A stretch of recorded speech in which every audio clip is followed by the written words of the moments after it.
bisnis dan mungkin ada produknya, cuman kayak produknya nih nggak dibahas secara detail, nggak yang kayak oke, jadi ingredient ini bisa untuk ini, ya mungkin sekelewatnya aja lah, hanya preview karena keterbatasan waktu satu karena kan kita mau bahasnya banyak ya kalau di Senin dan Rabu dan eh, mungkin menurut saya pribadi nggak mumpuni lah orang-orang yang biasanya jadi speaker itu kalau dokter mungkin iya dia punya kapasitas untuk menjelaskan ke kita gitu kan karena namanya dokter emang mereka-mereka ini kan orang yang emang terpilih untuk emang udah sekolah udah ada edukasinya untuk bisa membahas tentang produk dan kesehatan lebih dalam. Cuman kalau yang rata-rata kita undang ini kan speaker hanya untuk preview, ngelihat yang ada di slide untuk presentasi gitu loh, baik leader ataupun member.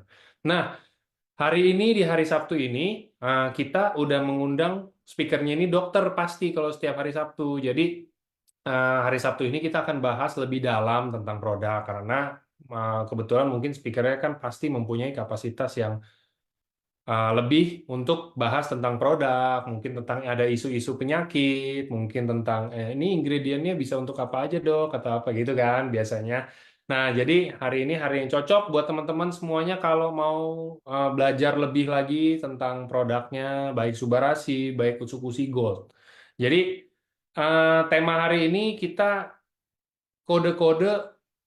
Oke, jadi gini-gini dulu nih. Siapa yang biasanya tuh atau mungkin siapa yang pernah dapat kode-kode alam, ya kan? Kode-kode alam yang dari tubuhnya sendiri kayak, wah, saya kayak bentar lagi dapat serangan jantung nih. Wah, kayak saya bentar lagi stroke nih. Kayaknya nggak ada ya. Tapi percaya atau nggak percaya, kita semua itu sebenarnya dikasih kode-kode itu dari tubuh kita. Nah, cuman kitanya kenal atau enggak.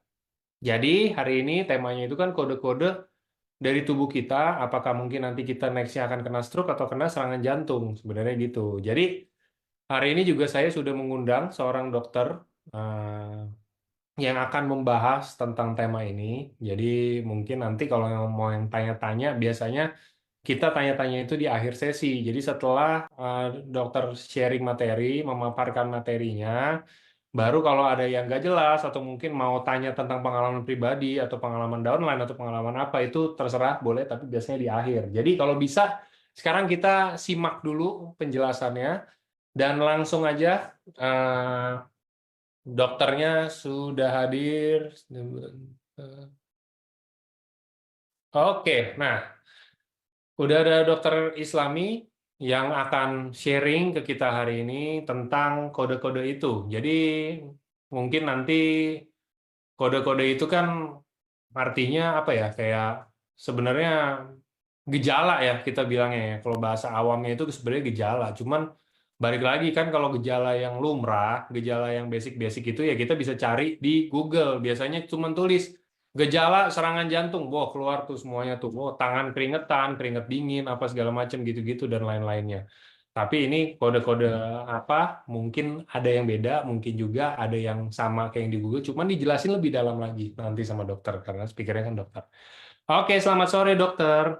Selamat sore Mas Angga, selamat sore kawan-kawan FC semuanya di seluruh Indonesia yang habis nyoblos ya, kembali lagi aktif kita bersatu di AFC.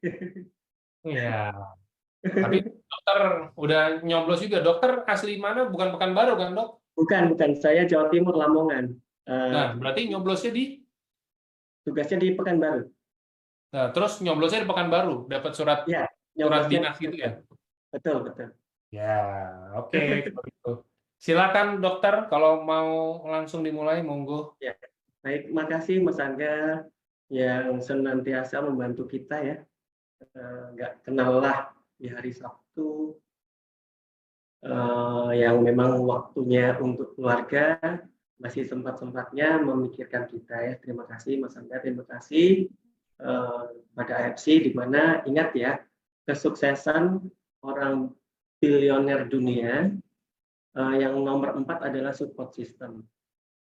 Di mana kalau misalnya seorang yang memang disiplin, kemudian jujur, kemudian gigih bekerja keras, tapi kalau misalnya support sistemnya tidak ada, bakal susah untuk mendapatkan kesuksesan. Nah, fungsi dari salah satu acara ini ya, AFC di hari Sabtu ini ya, di mana kawan-kawan disupport ya dengan agenda yang luar biasa dari AFC, sehingga kawan-kawan bisa upgrade ilmu, bisa bertanya kepada ahlinya, baik mungkin bisnisnya, mungkin dari pakar medisnya. Dan mungkin di kesempatan kali ini saya meminta maaf kepada kawan-kawan ya di seluruh Indonesia yang mem-WA saya. Memang 2 bulan ini saya lagi kacau waktunya ya, karena memang harus membentuk sebuah sistem baru di rumah sakit, dan lagi skripsi juga di kuliah lagi di administrasi rumah sakit, sehingga memang waktu benar-benar terbatas. Jadi bagi kawan-kawan yang mungkin mau WA saya belum saya respon, saya mohon maaf, tidak sengaja untuk tidak merespon, karena memang kalau saya merespon satu itu kalau bisa memang sempurna, jadi nggak cuma merespon WA satu-satu, tapi memang kompleksitas dari keterangan saya utamakan sehingga sempurna informasinya. Jadi mohon maaf ya belum bisa merespon kawan-kawan. Nah, mungkin di kesempatan ini mungkin bisa kita berjumpa, berdiskusi lagi bersama-sama. Mungkin kalau misalnya nanti ada pertanyaan silakan ya, tanyakan, nanti kita akan bantu ya di moderatori dari Mas Angga. Dan mungkin kalau misalnya nanti nggak terjawab juga ya mohon maaf ya, mungkin di lain kesempatan ya. Nah, tema di sore hari ini adalah stroke ya. Kawan-kawan kalau misalnya dengar kata stroke kan nggak asing ya, nggak asing mungkin di lingkungan keluarga, di lingkungan kita ya. Sebagian besar ada yang mungkin tetangga, mungkin keluarga jauh, atau di lingkungan kerja itu ada yang kena stroke. Nah, jadi berdasarkan temanya itu kan kode rahasia, kode-kode. Fungsinya apa sih? Nah, fungsinya mungkin salah satunya biar kita bisa mengenali sejak dini, sehingga kita bisa mencegah, kemudian juga mengedukasi lingkungan kita, baik di keluarga maupun di lingkungan kerja maupun tetangga ya, sehingga kita sebagai juru selamat ya mengedukasi supaya kawan-kawan atau keluarga kita atau lingkungan kita tidak terkena stroke. Dan kalau terkena stroke gimana caranya? Nah, juga sudah bergabung di AFC, karena memang stroke itu kan yang diserang otak. Otak itu salah satu sel yang regenerasinya sangat susah. Nah, regenerasi sel ini sangat membutuhkan stem cell. Nah, kita kaitkan tanda-tanda, kemudian nanti gimana tipsnya mencegah, dan kalau stroke apa yang harus kita lakukan. Bisa kita simak ya. Izin saya share ya, share screen, tanda stroke ya.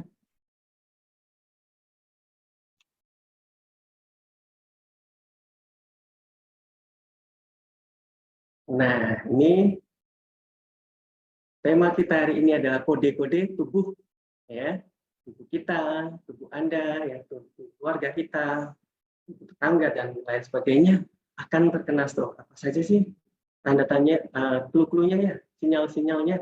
Tubuh kita sebenarnya gini, tubuh kita punya mekanisme membela diri ya.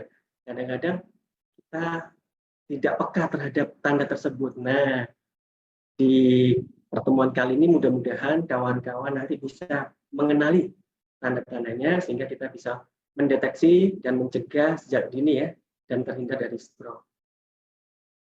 Oke, tak kenal maka tak sayang, izin saya Dr. Muhammad Islami. Kebetulan saya di Pekanbaru, domisili di Pekanbaru. Kebetulan saya bergerak di manajemen dan sakit ya, dan membawahi salah satu rumah sakit di Pekanbaru, Rumah Sakit Ibu Dana di Pekanbaru ya. Nah, ini quotes kita hari ini: meski tubuhmu mungkin rapuh, tetapi semangatmu tidak pernah harus patah. Walaupun kenapa di dalam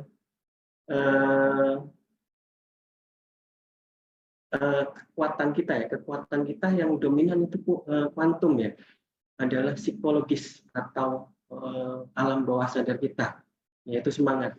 Jadi apapun kondisi kita, mungkin tubuh kita rapuh, tapi harus tetap semangat. Kenapa? Semangat itu adalah kunci utama, kunci awal ya.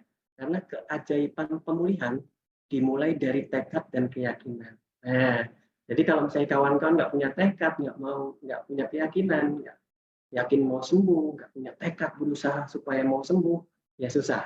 Nah itu ya. Jadi yang harus kita camkan adalah strong mind, make strong body. Ya, dan juga sebaliknya, di dalam tubuh yang sehat terdapat jiwa yang kuat.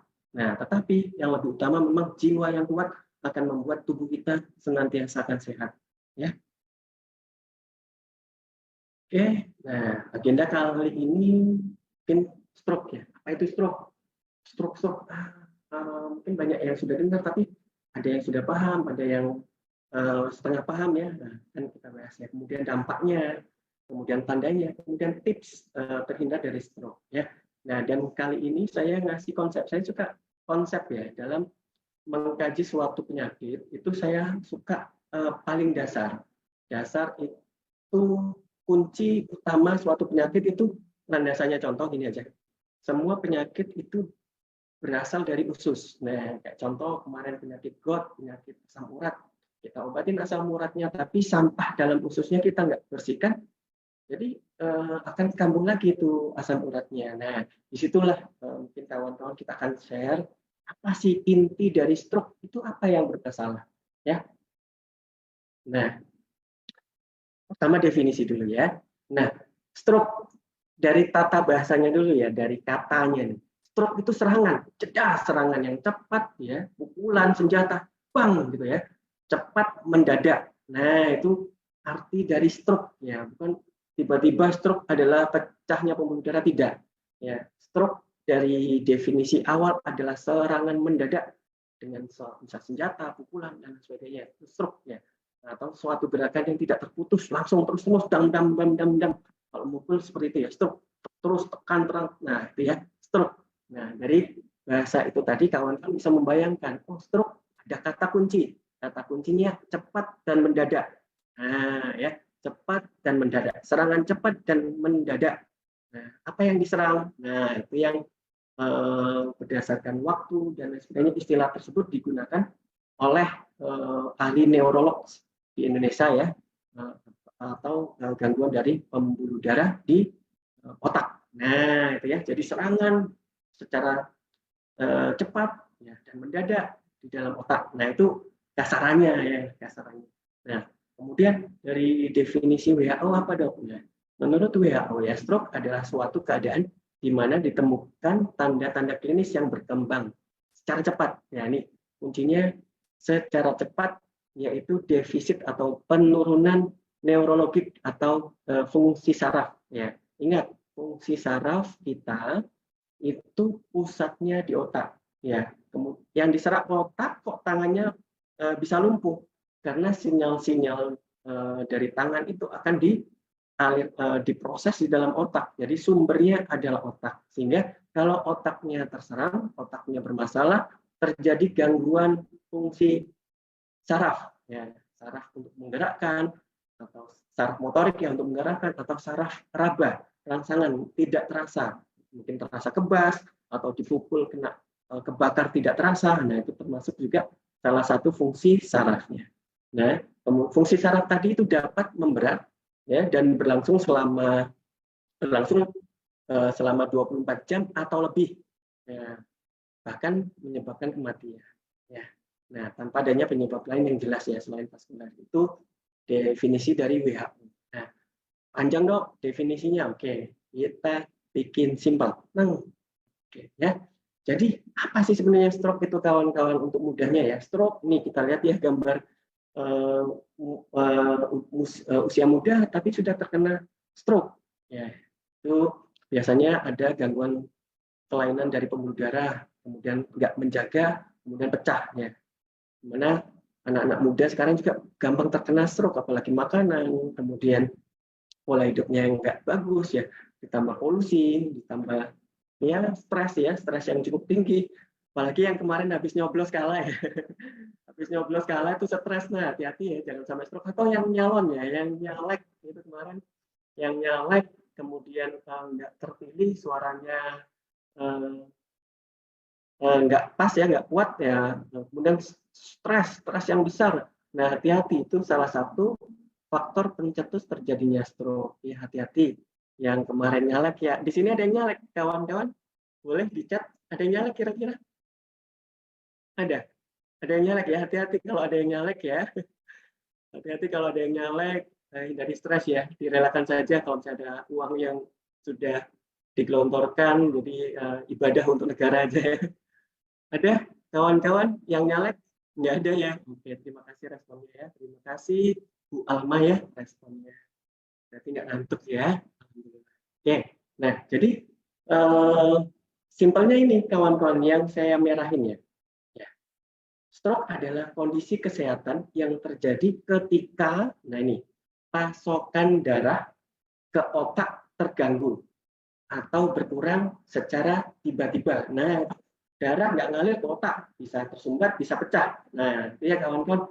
Jadi kunci utama dari stroke adalah pasokan darah. Darahnya nggak ngalir ke sel otak.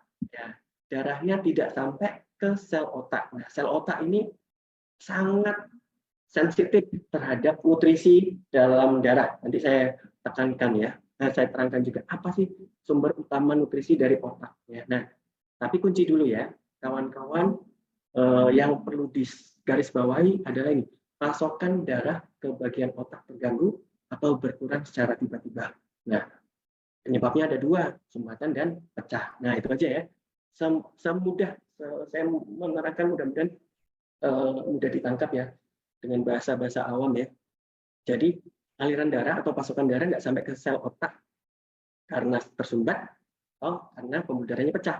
Nah, ya, gampang ya kawan-kawan. Oke, lanjut.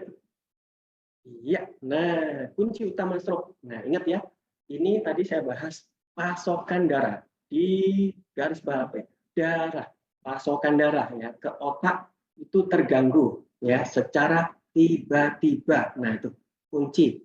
Jadi nggak usah membahas tadi dari WHO panjang, lebar, kali tinggi. Nah, kawan-kawan juga bisa menerangkan ini ya, baik orang awam, medis ya, bisa menerangkan apa tuh stroke ya. Pasokan di dalam darah itu secara tiba-tiba itu nggak ngalir ya, tersumbat, bisa karena tersumbat atau pecah ya. Nah, jadi sel otak itu sangat peka terhadap nutrisi dari darah. Kalau dia nggak dapat pasokan nutrisi, hitungannya jam ya, hitungannya jam, terjadi kerusakan permanen, maka nanti akan menyebabkan kematian. Bahkan kalau misalnya lebih dari 24 jam bahaya ya, bisa menyebabkan kematian. Nah, itu ya. Oke. Selanjutnya, nah kita bahas fungsi darah. Nah, ini dia. Nah, fungsi darah nanti saya kaitkan ada mitos ya, mitos. Kawan-kawan sadar tidak ya? Coba diingat-ingat, ada keluarga atau pasien yang kita dengar biasanya nih habis mandi ya, habis mandi pagi itu tiba-tiba jatuh di kamar mandi. Nah, ada tidak pernah dengar seperti itu? Ada yang orang tua, terutama ya orang tua, kemudian habis mandi tiba-tiba jatuh. Ada enggak kawan-kawan pernah dengar seperti itu?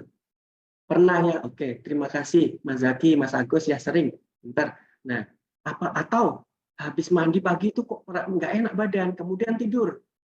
Nah, tidur tiba-tiba nggak bisa bangun. Nah, ada tidak? Nah, ada kasus artis juga nih, artis ya. Dia habis futsal, ingat ya, futsal habis aktivitas ya. Kemudian mandi, kan bersih-bersih kan, mau tidur nggak enak, mandi. Habis mandi nggak bangun. Nah, sering ya kita dengar seperti itu ya. Nah, di situ mungkin kenapa ya? Kenapa nih kok bisa seperti itu? Apa kaitannya mandi dingin itu terjadi sesuatu penyakit ya, baik stroke ya atau serangan jantung ya, karena memang ingat fungsi darah ya nomor 3 ya, fungsi darah ini salah satunya adalah regulasi suhu tubuh. Di mana kalau misalnya kita mandi, itu kan tubuh dingin ya. Nah, refleks fisiologis kita, karena darah itu fungsinya menghangatkan tubuh, ya. Nah, jadi metabolisme atau sistem-sistem dalam tubuh kita ditingkatkan, kawan-kawan. Aliran darah, tekanan darah, ya, jadi meningkat. Nah, hati-hati. Jadi salah satu efeknya itu nanti akan kita bahas, ya. Nah, itu salah satu kaitannya kenapa saya setelah tadi tahu stroke, kawan-kawan tahu dari fungsi darah karena sangat erat kaitannya. Nanti digabung ya. Nah, fungsi darah yang pertama adalah transportasi oksigen. Nomor satunya oksigen. Ya, oksigen hanya ditransport oleh darah. Tiada lain, tiada bukan. Nggak ada, cuma darah aja. Ya, sel darah merah, yaitu hemoglobin. Ya, transfer oksigen. Nah, masalahnya otak ini makanannya cuma 2. Selain itu dia nggak mau. Ya, untuk metabolisme terus nutrisi untuk bekerja ya, otak itu makanannya cuma 2. Dia maunya oksigen sama gula.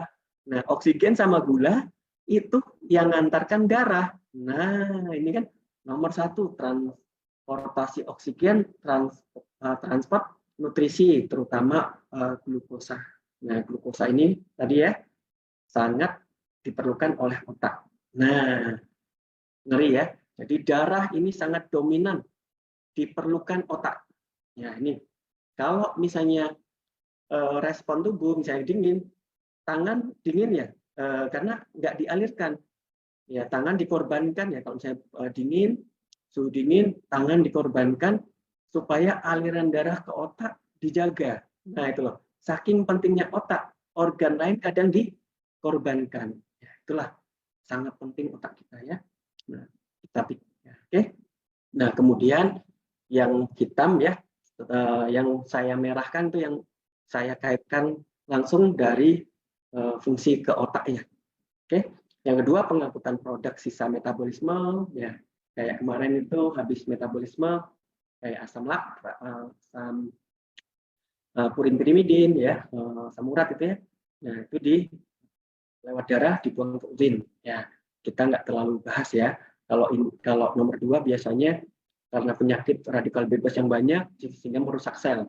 Nah, ini yang kita yang mendadak saja dulu ya. Yang mendadak itu yang merah. Saya merahkan. Kalau yang hitam juga pengaruh tapi butuh proses yang lama.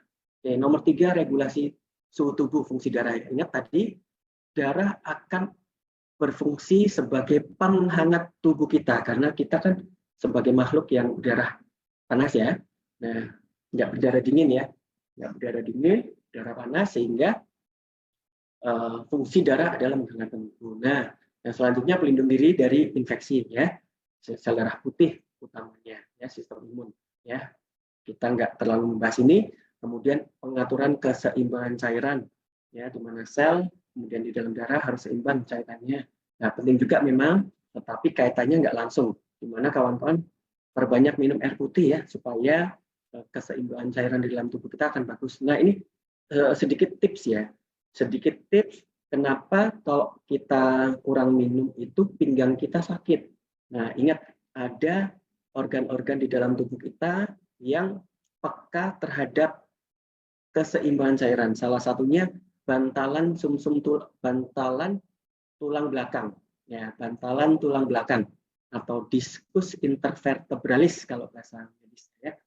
Atau kalau sering itu ngomong HNP. HNP itu karena bantalannya itu padat, keras. Nah, penyebab padat keras ini karena kita kurang minum. Nah, salah satunya ya, karena keras gampang cedera. Nah, kalau kita kurang minum, salah satu organ yang peka terhadap cairan adalah diskus intervertebral, sehingga kita gampang sering sakit pinggang.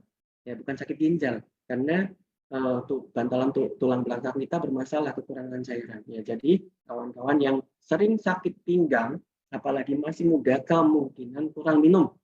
Ya, duduk terlalu lama dan kurang minum, kurang olahraga apalagi ya. Nah, untuk mencegahnya kawan-kawan banyak ya, itu nice to know ya, di luar topik.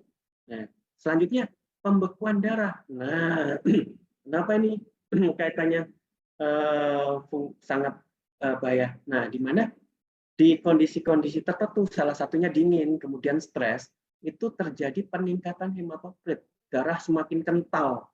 Nah, kalau darah kental gampang nyumbat, gampang pembuluh darahnya nggak kuat ya.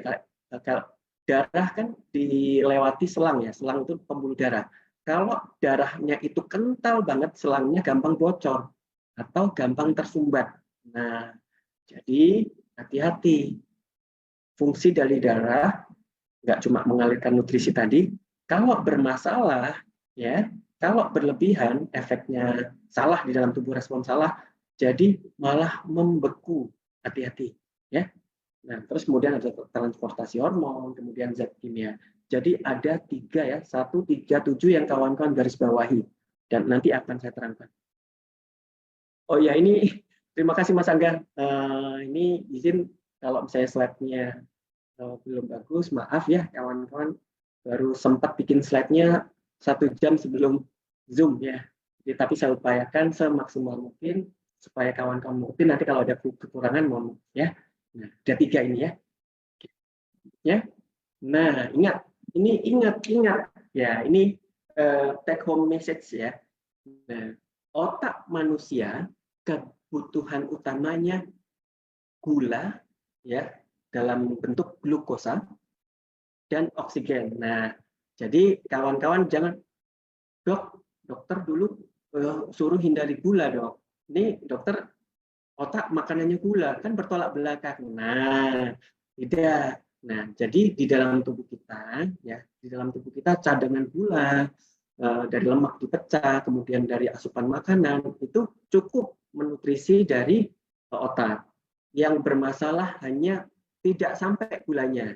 Nah, yang tidak sampai, satu mungkin tersumbat, yang kedua mungkin pecah, yang terakhir gangguan metabolik sehingga pemasukan gula ke dalam sel otak itu terhambat. Salah satunya contoh pada pasien diabetes mellitus. Nah, itu ya. Nah, terus kemudian gula yang berlebihan. Nah, itu dia. Gula yang berlebihan itu yang enggak boleh. Tapi kalau glukosa ini itu wajib ada karena memang dibutuhkan oleh otak. Nah, selain itu apa kebutuhan otak itu? Cuma 2, gula sama oksigen. Itu penting, kawan-kawan. Nah, jadi kalau misalnya kawan-kawan nanti ada serangan bukan kawan-kawan yang doakan ya, atau tetangga atau apa. Nah, stroke misalnya ada serangan. Kawan-kawan ingat ini, kebutuhan otak itu gula sama oksigen. Jadi apa? Kalau ada serangan jangan heboh kawan-kawan, dikerubungin ya. Dikerubungin sampai oksigennya nggak ada ya, makin berat ya. Ditenangkan, kemudian suruh tarik nafas, suruh sebut nafas, atur suruh nafas, tarik nafas dalam ya. Supaya kenapa? Oksigen dalam darah bagus, nutrisi ke otak bagus, sehingga tidak terjadi kerusakan yang berkelanjutan. Ya, nanti ada triknya, tipsnya. Jadi kalau orang-orang yang punya stroke di rumah, kalau bisa saya sarankan memiliki oksigen ya, tabung oksigen ya yang siap pakai ya. Setuju kawan-kawan, paham ya? Karena apa? Kira-kira butuh oksigen, kenapa butuh tabung oksigen? Yuk dicat silakan. Kenapa kok saya menyarankan orang-orang yang stroke itu saya sarankan punya oksigen di rumah. Kenapa? Oke, karena otak maunya cuma oksigen. Kalau stroke serangan, kebutuhan oksigen meningkat. Nah, sehingga kalau kebutuhan oksigen meningkat, aliran darahnya berkurang, konsentrasi oksigennya kita tinggikan. Nah, gitu ya. Konsentrasi oksigennya kita tinggikan dengan cara pasien kita beri sungkup ya, beri oksigen sehingga oksigen dalam darahnya meningkat sehingga bisa mengurangi kerusakan lebih lanjut. Oke, sampai dibawa ke tempat atau fasilitas kesehatan. Oke, paham ya? Enak ya? Satu tipsnya di rumah ya. Bisa nanti kawan-kawan kalau ada kunjungan ke rumah-rumah pasien yang stroke, nah kawan-kawan bisa sampaikan seperti itu. Dan itu sangat membantu. Karena basicnya ini, ya, basicnya otak cuma maunya gula sama glukosa ya, glukosa sama oksigen. Nah, kenapa? Ini ya, glukosa adalah sumber utama energi untuk otak. Nah, otak tidak dapat menyimpan. Nah, masalahnya dia butuh banyak. Nah, ini ya, ingat-ingat. Otak itu beratnya kurang lebih 2,5 kilo ya, kalau nggak salah ya. Lupa saya, tapi seingat saya 2,5 kilo. Berat badan saya itu 74 kilo. Ya, 74 kilo. Ya, otak 3 sampai 4 kilo ya. Nah, dengan proporsi seperti itu ya, otak dengan berat badan tubuh saya secara keseluruhan, otak memakan energi gula itu 40%. Itu kondisi normal. Kalau stres makin tinggi. Nah, kebutuhan gula yang sangat tinggi, glukosa yang sangat tinggi, tapi otak nggak bisa nyimpan. Jadi harus dipasok terus. Kalau nggak dipasok lewat darah, nah otak kita jadi bermasalah, jadi lemot.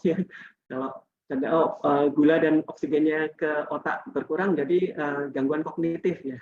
Nah, ya kawan-kawan ya pahamnya dia nggak bisa nyimpan, tapi dia butuh disuplai terus-menerus. Nah, dalam jumlah yang besar. Nah, ini dalam jumlah yang besar dan terus-menerus. Kenapa? Untuk mendukung fungsi kognitif, fungsi berpikir, fungsi metabolisme, dan aktivitas di dalam saraf. Nah, ingat ya, bahaya ya kalau misalnya kita nggak suplai glukosa ke otak ya, bahaya. Nah, jangan khawatir, glukosa yang diambil otak itu yang aman ya. Kalau intinya kalau kita nggak makan pun tempat lain atau zat lain dipecah dulu jadi gula, kemudian nutrisi. Nah, tetapi memang harus kita yang lebih baik harus kita memberikan nutrisi yang baik untuk otak. Nah, jadi glukosa yang diambil ini dari darah diubah menjadi energi melalui proses metabolisme seluler di dalam otak. Ya. Oke. Nah, ini ada gambar oksigen. Nah, ingat ya, tadi gula, sekarang oksigen kita bahas ya. Jadi, kawan-kawan, kalau misalnya ada pasien stroke di rumah, ya, kalau bisa memang saya sarankan punya oksigen ya, oksigen yang kecil aja. Atau kalau nggak ada oksigen ya, oksigen itu yang kayak dulu waktu asap-asap itu yang kayak tabung botol kecil, nah boleh untuk, tapi itu kadaluarsanya cepat ya. Nah, jadi boleh untuk cadangan ya, untuk atau misalnya kita sesak atau punya riwayat jantung ya hati-hati, yaitu salah satu saran ya yang harus ada di dalam rumah adalah oksigen. Nah, oksigen fungsinya apa? Ya, oksigen adalah gas yang sangat penting untuk proses metabolisme aerob. Nah, yang menghasilkan energi di dalam sel otak. Nah, jadi oksigen untuk metabolisme otak itu mutlak butuh oksigen, ya. Mutlak butuh oksigen. Kalau kenapa otak itu metabolisme utamanya adalah aerobik. Kalau anaerob menghasilkan asam malah merusak sel saraf ya. Jadi maunya dia oksigen. Nah, oksigen itu diangkut oleh darah. Nah, ya, termasuk ke otak ya, ke seluruh tubuh, melalui pembuluh darah ke seluruh tubuh, terutama ke otak ya. Ketidakcukupan pasokan oksigen dapat menyebabkan kerusakan serius pada sel otak. Nah, ini ingat ya. Jadi kawan-kawan bisa mengajarkan bahwasanya oksigen harus ada standby di rumah untuk orang-orang yang memiliki riwayat jantung dan riwayat stroke. Nah, ingat-ingat. Nah, ini ya kawan-kawan tadi sempat saya bahas. Nah, tadi salah satu fungsi darah adalah menghangatkan tubuh. Nah, menghangatkan tubuh. Terus dok, nah jadi ini take home message lagi ya. Nah, jadi kalau kita mandi kawan-kawan jangan langsung kepalanya jebur gitu ya. Dinginkan dulu tangan. Basahi dulu tangan, basahi kaki ya pelan-pelan, kemudian badan ya, perut, badan, kepala gitu ya. Jadi sarannya mandi jangan buru-buru ya. Kalau terlambat nih mandi buru-buru, langsung stroke, jatuh di kamar mandi. Udah karena takut ya terlambat, itu udah stres, udah panik, pembuluh darah, tekanan darah meningkat. Kemudian mandinya buru-buru juga. Ya, punya riwayat pola hidupnya nggak bagus, udah selesai, gampang pecah. Apalagi orang-orang yang usia tua. Paham ya? Sini ya, suhu dingin ya. Jadi cara mandi juga bisa menentukan. Mitos. Enggak mitos. Karena memang fungsi darah adalah menghangatkan tubuh. Dan tubuh butuh respon, butuh waktu. Jangan mendadak. Contoh misalnya, kalau kita bangun tidur, jangan langsung berdiri. Duduk dulu, ya, pelan-pelan baru berdiri. Kenapa? Itu tadi, ya, jantung bisa gampang berdebar-debar, tiba-tiba aliran darah ke otak, tiba-tiba ngedrop, langsung jatuh pingsan, malah ketabrak, kejedot, malah perdarahan. Nah, itu ya, sama. Suhu dingin juga seperti itu, mandi juga seperti itu. Ya, tangan, kakinya dibasahin dulu, kemudian kaki, paha, kemudian kepala, dada, kemudian kepala. Seperti itu ya, nggak apa-apa. Airnya habis sedikit ya, habis lebih banyak maksudnya. Nah, tapi kita sehat. Nah, terus kemudian apa reaksi tubuh kita terhadap suhu dingin ya atau mandi ya? Lebih kaitannya banyak tadi ya, kasusnya habis mandi jatuh ya, stroke, habis mandi kemudian nggak enak, pusing, kemudian tidur tiba-tiba nggak bisa bangun atau pelo, atau habis futsal kemudian mandi paginya nggak terbangun ya, nggak bisa bangun. Nah, itu ya karena terjadi perubahan suhu yang mendadak dan tubuh dipacu untuk menghangatkan. Nah, apa sih responnya? Yang pertama terjadi vasokonstriksi, pengecilan pembuluh darah di udara. Respon tubuh terhadap dingin terjadi pengecilan pembuluh darah. Fungsinya apa? Supaya kalau dingin ini ya, dia akan respon, oh dingin kali. Jadi organ-organ yang besar kayak otak, jantung, hati, ya, paru-paru dan lain sebagainya itu dapat aliran yang banyak di tangan dan di kaki itu dikecilkan sehingga otomatis aliran deras ke kepala, ya, aliran deras ke otak, aliran deras ke jantung. Nah, hati-hati. Jadi kencang tiba-tiba mendadak kalau tersumbat udah mengecil terus kemudian kencang ya menyumbat. Nah, satu atau kencang tadi bisa gampang pecah. Nah, hati-hati ya. Nggak ada vasokonstriksi ya. Ini ya sistem saraf otonom, simpatis, respon dingin ya, memicu norepinefrin merangsang vasokonstriksi ya penyempitan pembuluh darah. Nah ini ya pengecilan pembuluh darah itu fungsinya diutamakan ke organ-organ yang utama yang harus dipasok darah, harus dihangatkan, dikorbankan di kulit. Nah terus, nah ini apa lagi? Nah di dalam respon tubuh kita terhadap suhu dingin ini peningkatan metabolik, hati-hati ya. Paparan suhu dingin dapat merangsang peningkatan aktivitas metabolik untuk menghasilkan lebih banyak panas. Nah, kalau metabolismenya meningkat, kerusakan radikal bebas juga akan bisa meningkat. Denyut jantung meningkat, kemudian aliran darah juga meningkat, hati-hati ya. Nah, kemudian proses ini melibatkan peningkatan aktivitas otot dan jaringan lemak coklat ya, brown adipose tissue yang dapat menghasilkan panas ya dengan termogenesis. Ya, hati-hati. Ya, peningkatan metabolik. Oke, selanjutnya masih ngantuk? Udah ngantuk? Mau lanjut atau selesai? Atau ada lanjut ya? Oke, oke siap. Nah, terus suhu dingin apa dok? Nah, refleks menggigil. Kena dingin atau tetap. Nah, kalau menggigil kira-kira pembuluh darah kita makin tegang nggak? Makin tegang. Wah, gampang pecah kan? Nah, udah selesai. Gampang tersumbat karena pengecilan pembuluh darah. Kemudian aliran ke otak juga tinggi. Ditambah otot-otot itu tegang, metabolisme meningkat. Udah selesai. Semua respon tubuh itu fastly, mendadak bisa menyebabkan tersumbat atau pecah pembuluh darah. Hati-hati ya. Nah, itu ya alasan dibalik mitos habis mandi kena stroke. Ya. Oke. Apalagi dok? Dingin. Nah ini kawan-kawan. Nah, di mana jika kita kena udara dingin terjadi peningkatan hematokrit sel darah merah ya itu semakin pekat.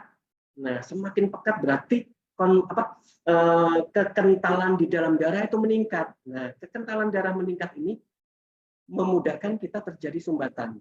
Nah, udah sebelumnya kan kita tahu nih, sumbatan itu prosesnya memang lama. Ya, mungkin dari mulai usia 20-an, kemudian ditumpuk sampai usia puluhan tahun ya, 40, 50 ya. Nah, kemudian dipicu oleh udara dingin.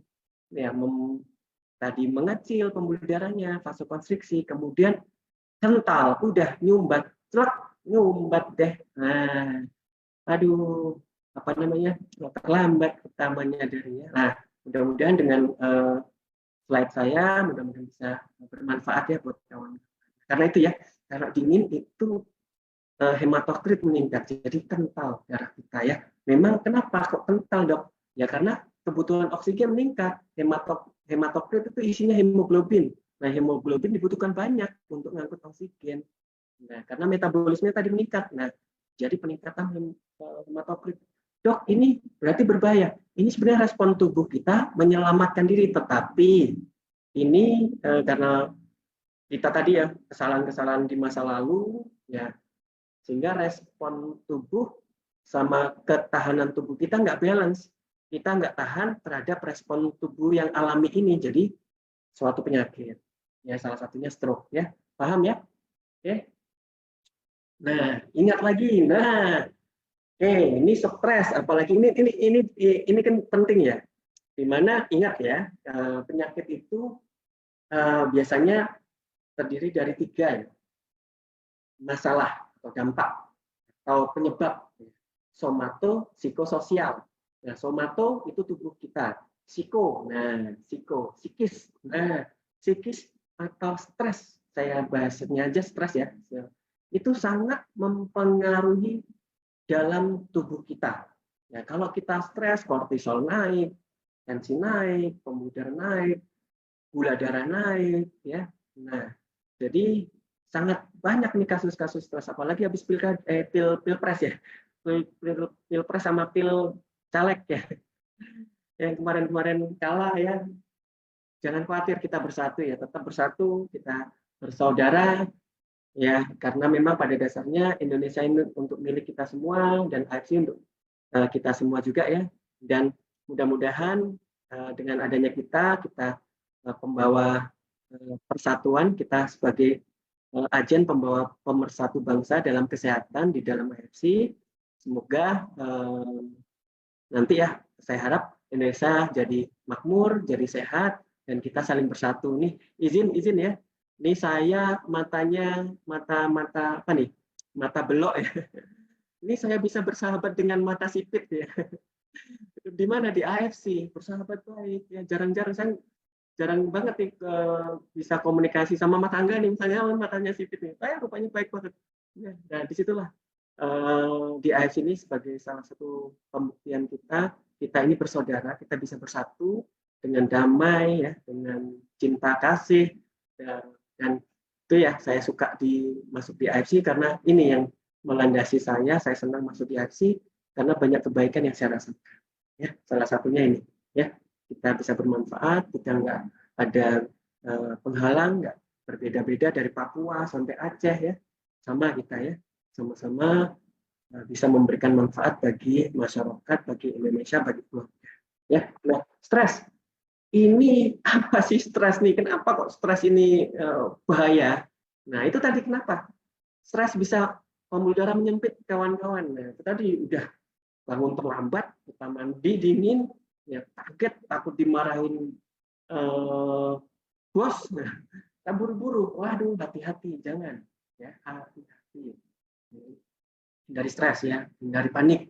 Ya, kemudian stres juga bisa menyebabkan peningkatan denyut jantung ya. Rangsangannya banyak ya, simpatometis dan sebagainya. Nah, bahaya toh. Nah, kebutuhan jantung meningkat, bisa serangan jantung. Nah, kemudian aliran darahnya meningkat karena peningkatan jantung, bisa stroke. Banyak kawan-kawan penyakitnya. Nah, kemudian peningkatan tekanan darah, kemudian perubahan fungsi endotel. Nah, pembuluh darah gampang rusak kawan-kawan kalau kita stres ya. Dulu Dr. Trevano ya menyampaikan bahwasanya kalau kita stres, oksidasi berlebihan banyak, radikal berlebihan banyak, merusak dinding pembuluh darah yaitu endotel, sehingga gampang plak ya, gampang kaku, gampang nanti tensinya nggak turun-turun, rusak, gampang sumbat, gampang pecah. Nah, itu stres kawan-kawan, hati-hati. Nah, kemudian fungsi pembuluh darah kita juga bisa menurun, hati-hati ya. Nah, kenapa stres lama-lama terus-terusan, apalagi stres kronis ya, pembuluh darah kita bisa menurun. Kenapa? Ya, salah satunya karena pembuluh darah kita kaku ya, sehingga kembang kempisnya berkurang, sehingga tensinya naik ya. Itu salah satunya ya, salah satu penyebab kenapa kok orang anak muda bisa tensinya naik karena stres, marah-marah ya. Hati jangan suka marah ya. Ya. Jadi habis nonton ini harapannya hindari stres, jangan suka marah-marah. Nah, kalau marah kan gampang kena stroke. Ya, oke. Kemudian jadi itu tadi ya, karena stres juga terjadi peningkatan metabolisme, kemudian di mana peningkatan metabolisme kebutuhan akan oksigen meningkat, terjadi hemokonsentrasi, terjadi peningkatan hematokrit, kemudian pembuluh darahnya gampang rusak, jadi gampang terjadi sumbatan, plak. Nah, tambah-tambah ya, 1, 2, 3, 4, 5, 6 ya, nambah terus ya, hati-hati. Nah, kemudian pada akhirnya jadi gagal pembuluh darah. Ya. Ngeri ya kawan-kawannya, stres ya. Nah, itu konsep saya latar belakangi ya. Tadi kan stroke adalah aliran darah atau darah nggak sampai ke otak. Nah, kemudian saya kaitkan sama fungsi darah dan langsung di kawan-kawan bisa jabarkan ya. Kawan-kawan bisa resapi ya, apa sih penyebabnya. Nah, di situ nanti kawan-kawan langsung bisa dapat tips and trick di mana cara mencegah supaya nggak stroke ya. Dari stres tadi salah satunya ya. Nah, mandinya hati-hati, jangan buru-buru ya. Nah, langsung kita stroke ya. Tadi stroke itu serangan tiba-tiba ya terhadap otak sehingga aliran darah nggak bagus. Nah, macamnya apa dok stroke itu? Nah, stroke itu ya paling banyak itu dua ya, paling banyak. Pada umumnya ada dua macam. Yang pertama stroke iskemik, yang kedua hemoragik. Nah, yang satu itu sumbatan ya, tersumbat aliran darahnya ke otak. Yang kedua itu pecah. Nah, bedanya apa? Yuk kita bahas. Nah, stroke iskemik ya kawan-kawannya. Nah, ini lihat diteropong sama apa nih namanya? Kaca pembesar ya. Kaca pembesarnya Doraemon. Ya, bisa melihat langsung ke otak. Nah, ada sumbatan ya, sumbatan sehingga aliran darahnya nggak sampai ke sel otak. Nah, itu ya stroke iskemik, tersumbat. Biasanya tersumbat. Nah, ya, itu kuncinya itu ya, yang merah ini ya. Terjadi karena darah otak tersumbat atau menyempit yang menghambat aliran darah. Nah, kan iskemik menyumbat. Nah, iskemik pada umumnya ada dua. Ya, ada aterotrombotik ya, ada plak kolesterol yang terus menerus numpuk. Nah, biasanya kalau aterotrombotik itu dia perlahan-lahan sampai nutupnya sempurna. Nah, itu ya, pelan-pelan kita berbuat kesalahan, makannya nggak teratur, stres, hidupnya kacau, nggak pernah konsumsi subarasi, antioksidannya tinggi ya, ususnya nggak diperbaiki sehingga sampah masuk ya, sehingga kolesterol nggak terkontrol, sehingga lambat laun plak di dalam darah kita makin banyak dan salah satunya nyumbat di otak. Selesai. Kalau udah tersumbat sempurna ya 80% ke atas, ya sudah nggak dapat aliran, tak tiba-tiba kita ada gangguan defisit neurologis ya. Nah, bedanya apa dok? Yang satu lagi ada emboli. Nah, emboli ini dia lebih tiba-tiba kawan-kawannya. Jadi terjadi bekuan darah atau benda asing ya, seperti gumpalan lemak atau udara. Nah, jadi ada dulu kasus ya, ada ibu waktu persalinan ya terjadi emboli dari ketuban. Nah, kan kalau kita melahirkan kan ada pembuluh darah ya yang tercapit pas pada saat melahirkan. Nah, kalau metodenya dan makanya kontrol terus terkontrol, kemudian berobatnya ke medis ya, itu insya Allah kita sudah paham. Nah, bahayanya kan zaman dulu itu kan ke dukun ya, ke dukun, kemudian terjadi plasentanya terlepas, kemudian cairan ketuban masuk, tiba-tiba masuk ke pembuluh darah, tiba-tiba pasien meninggal. Nah, itu ya salah satu. contoh dari emboli. Nah, emboli ini bisa juga dari pasien-pasien dengan gangguan katut jantung, di mana ada plak ya, bekuan darah, ada darah yang membeku itu di pembuluh darah besar, tiba-tiba terlepas sama ya kayak nyumbat, dia terus masuk ke dalam aliran darah, terus kemudian nyari pembuluh darah yang kecil, langsung tersumbat. Nah, tiba-tiba ya, ini yang tiba-tiba. Kalau aterotrombotik itu prosesnya terus-menerus tanpa gejala ya, tanpa gejala, tiba-tiba kalau udah nutup baru ada gejala. Bedanya kalau emboli dia prosesnya cepat, juga nggak di awal pun nggak ada gejala, tapi kalau udah tersumbat langsung ada gejala, dan gejalanya hampir mirip ya antara aterotrombotik dan emboli, tetapi penyebabnya berbeda. Oke. Selanjutnya tadi udah sumbatan, terus yang perdarahan dok, oke, perdarahan ya. Nah, jadi stroke hemoragik atau perdarahan. Nah, stroke yang terjadi ketika pembuluh darah pecah, nah, dan darah mengalir ke jaringan otak, bahaya ya, jaringan sekitar otak, jadi gampang bengkak ya, gampang terjadi edem. Edem itu medisnya bengkak otak ya. Nah, darah yang otak berdarah itu menyebabkan peningkatan tekanan ya, peningkatan tekanan di dalam otak. Nah, dengan darahnya itu kan otak kita kan tengkorak ya, dilindungi oleh tengkorak. Tengkorak ini tulang, nggak bisa kembang kempis. Kalau ada darah terus kalau berdarah kan ngalir, kemudian mendesak otak, karena di tengkorak itu nggak bisa mengembang. Jadi yang didesak itu adalah otak, sel otak. Nah, di situ kadang-kadang perlu penanganan medis segera ya. Perdarahannya kita kontrol, darah yang menggumpal kita ambil sehingga tidak terjadi penekanan di otak. Nah, ini ya bedanya ya. Nah, jadi otaknya paling banyak di intracerebral, di dalam otak ya, paling banyak di dalam otak ya, di mana yang kedua ya ini atau nama lainnya intracerebral, terjadi ketika pembuluh darah di dalam otak pecah dan menyebabkan perdarahan ya, otak besar ya. Nah, kemudian ada yang subarachnoid. Nah, dia di meninges, selaput otak ya. Nah, selaput otak ini ada 3 lapis ya. Ini yang lapisan subarachnoid yang kaya akan pembuluh darah. Nah, di situ bisa pecah kawan-kawan. Nah, kedua ya, intracerebral dan subarachnoid. Nah, kawan-kawan nggak perlu tahu ini, nggak terlalu ini ya. Nggak, maksudnya ini orang medis ya, nggak perlu. Yang penting kawan-kawan tahu bahwasanya terjadi pecahnya pembuluh darah di otak itu adalah stroke hemorrhagic. Nah, ini ya. Nah, ini kawan-kawan. Nah, jadi ini saya ambil dari Germas ya, dari Kementerian Kesehatan. Nah, dia sudah saya sampaikan, stroke iskemik adalah sumbatan, kedua emboli sama trombotik ya.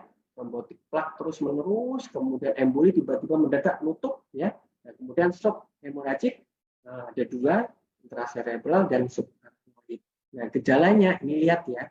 Nih, 80% masyarakat tidak tahu gejala stroke, hati-hati. Makanya tema Mas Angga sangat bagus ya, karena kita nggak sadar nih, 80% orang Indonesia tuh nggak sadar. Maksudnya udah dikasih tanda nih, dikasih kode rahasia. Wih, lu mau stroke loh, hati-hati. Tapi kita acuh aja. Nah, dan itu terbukti benar bahwa 80% kita nggak. Nah, harapannya di materi kali ini mudah-mudahan kawan-kawan bisa mengingatkan banyak orang ya, selamat ya. Nah, gejala stroke sumbatan dikenal dengan singkatan segera, nanti saya terangkan segera. Dua-duanya juga segera. Nah, nanti gimana gejalanya saya bahas sedikit-sedikit ya. Oke. Nah, ini bedanya dok, stroke hemorrhagic sama iskemik ini sedikit aja ya. Maksudnya nice to know aja, nggak harus dihafalkan. Ya, jadi penyebabnya kalau stroke iskemik tadi sumbatan, yang hemorrhagic terjadi pecah, ya, disebabkan. Nah, terus kemudian sumber kerusakannya, ya kalau stroke iskemik kerusakan terjadi karena kurangnya supply, ya. Jadi pembengkakan otak jarang terjadi, beda dengan stroke hemoragik, bisa bengkak, bisa ditekan otaknya. Jadi kalau hemoragik ya kadang-kadang responnya atau kematiannya bisa lebih cepat dibandingkan stroke iskemik ya. Nah, kemudian ini ya, kalau hemoragik, darah bocor, menyebabkan tekanan di dalam tengkorak, kemudian menghancurkan jaringan otak, menyebabkan kerusakan sel yang lebih berat dibandingkan iskemik. Ya. Oke, terus kemudian yang untuk gejalanya dok, nah gejala umumnya hampir sama biasanya, hampir sama. Bahkan kalau di medis itu kita memang bisa membedakan, tapi untuk memastikannya kita CT scan. Nah, tetapi nice to know aja ini ya, dari gejalanya kita bisa membedakan, tetapi untuk memastikan kita butuh CT scan atau MRI.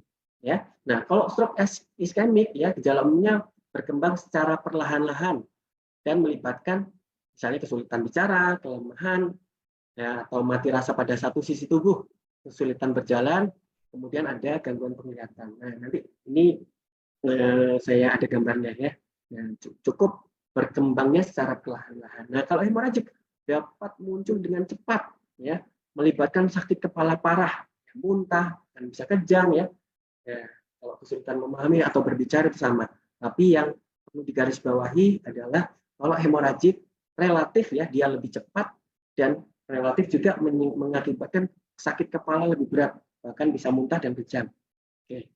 Nah, terus kemudian bedanya apa lagi dok? Nah, kalau pengobatannya ingat ya, kalau pengobatannya, nah jadi kalau di rumah, nah ingat ya, otak itu kalau terjadi bengkak itu masa jenisnya, berat jenisnya, otak akan makin meningkat.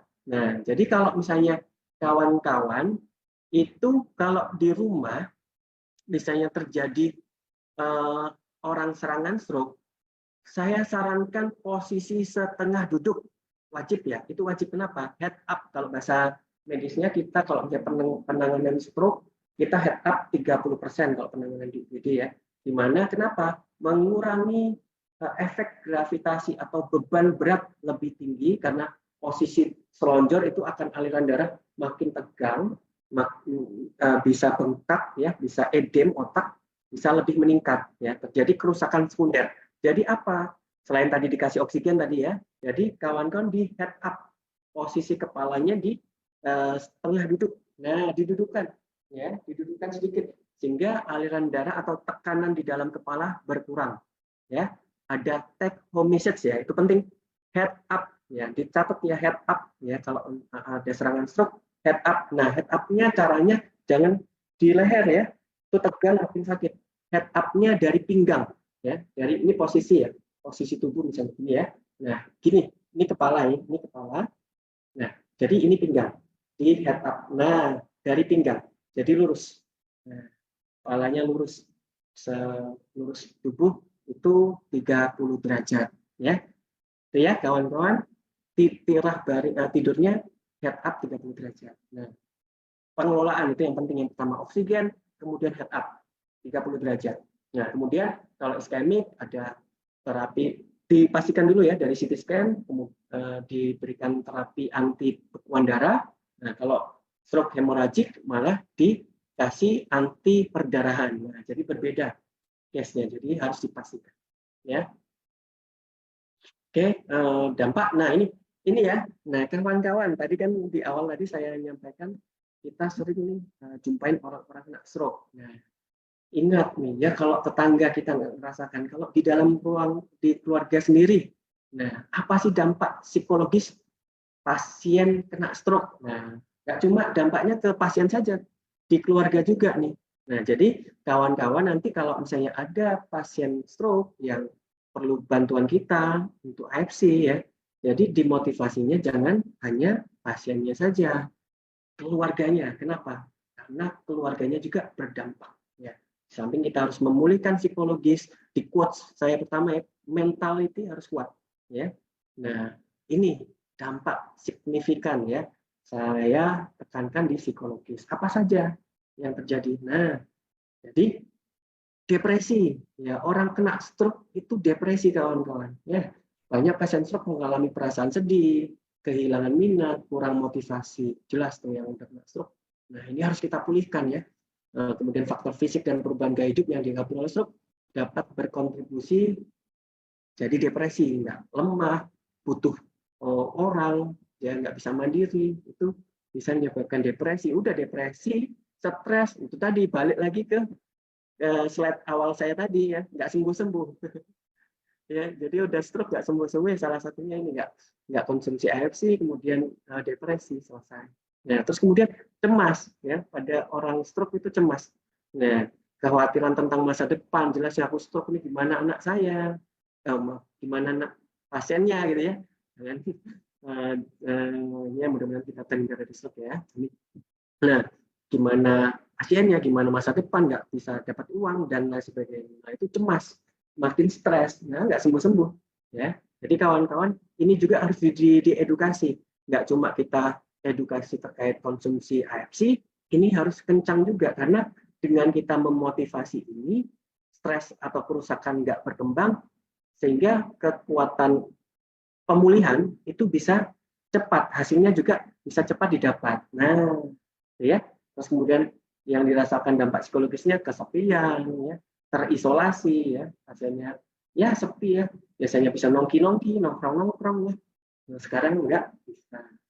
Nah, terus kemudian apalagi dampak psikis dari stroke? Nah, enggak puas, ya enggak puas dengan diri sendiri, bahaya juga ya. Ya, ujung-ujungnya stres juga ya. Kemudian, nah, sosialnya apa? Ini stres keluarga. Nah, kawan-kawan. Nah, keluarga dan orang-orang terdekat pasien yang dapat juga mengalami stres emosional. Nggak cuma ringan ya, signifikan. Nah, ini ya, kira-kira ada nggak yang keluarganya kena stroke? Kira-kira stres nggak? Mohon dicat kawan-kawan, ada nggak keluarganya atau tetangganya yang kena stroke? Ya, stres nggak kira-kira? Keluarganya ya, pasiennya jelas stres. Nah, keluarganya gimana? Ada yang stres nggak kira-kira? Oke, stres dong. Makasih Erina, makasih Eyal. Pasti, terima kasih responnya. Nah, pasti. Nah, jadi motivasi juga. Jangan sampai kamu stroke juga. Udah punya bakat kan keluarganya udah kena stroke. Ini yang merawat stres juga udah. Ya, jadi tetap dimotivasi juga, disemangatin ya, psikologisnya diangkat karena memang sangat berdampak. Ya, ketidakpastian, rasa takut jelas ya. Nggak sembuh nih aku, nggak pasti ya, konsumsi dan sebagainya. Nah, ini diyakinkan. Kenapa? Sel otak itu memang susah regenerasi. Nah, salah satu potensi untuk regenerasi adalah stem cell. Nah, regenerasi dari stem cell dan harus diberikan keyakinan supaya ketidakpastian dan rasa takut bisa hilang dengan menerapkan yang baik ya tata caranya. Contoh kemarin David Ozora ya. David Ozora terjadi kerusakan diffuse axonal injury ya, bisa sangat signifikan perkembangannya karena itu tadi dosisnya baik, bagus ya untuk kebutuhan nutrisi stem cell-nya, kemudian penanganan medisnya juga berjalan sehingga kerusakan bisa dikontrol, sehingga kerusakan tidak terjadi terus-menerus, sehingga regenerasi bisa efektif. Yang rusak nggak bertambah, sel yang rusak diperbaiki satu persatu, akhirnya pulih sempurna. Nah, gitu ya.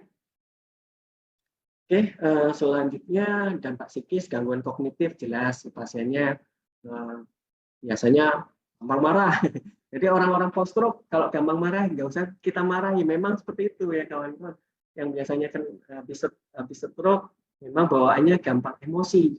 Nah, jadi gimana cara penanganan? Nggak apa-apa, Bapak memang gampang emosi. Jadi kita sentuh. Memang Bapak nggak apa-apa, Bapak memang gampang emosi. Karena memang itu dari penyakitnya, bukan dari bapaknya sendiri. No, dipuji gitu, oh iya. Nah, tapi Pak, supaya kalau saya emosi, stres, itu nanti bisa memperparah penyakitnya. Jadi Bapak ingat lagi, oh aku sebenarnya nggak pemarah, ini karena stroke. Tapi kalau aku marah, nanti rusak makin banyak. Nanti Bapak makin sakit. Nah, salah satu triknya ya, seperti itu ya. Gangguan kognitif pada stres, stroke itu gampang marah ya, sorry. Ya, terus stigma perasaan bersalah jelas ya, karena dulu pola hidupnya salah, atau ada kasus nih, ada yang di AFC juga, ada member juga, karena workaholic ya, kerja, tekanan tinggi ya, kemudian kerja terus-menerus bagaikan kuda tanpa memperhatikan kesehatan, bahkan sampai utamanya pimpinan ya, pimpinan kadang-kadang pimpinan ya, pimpinan ini ada keluarga kita yang di bank ya, di bank karena ya namanya tanggung jawab, jelas ya tanggung jawab terhadap pekerjaan, ya dedikasi terhadap pekerjaan, tapi ingat jangan sampai lupa kesehatan kita jauh lebih penting.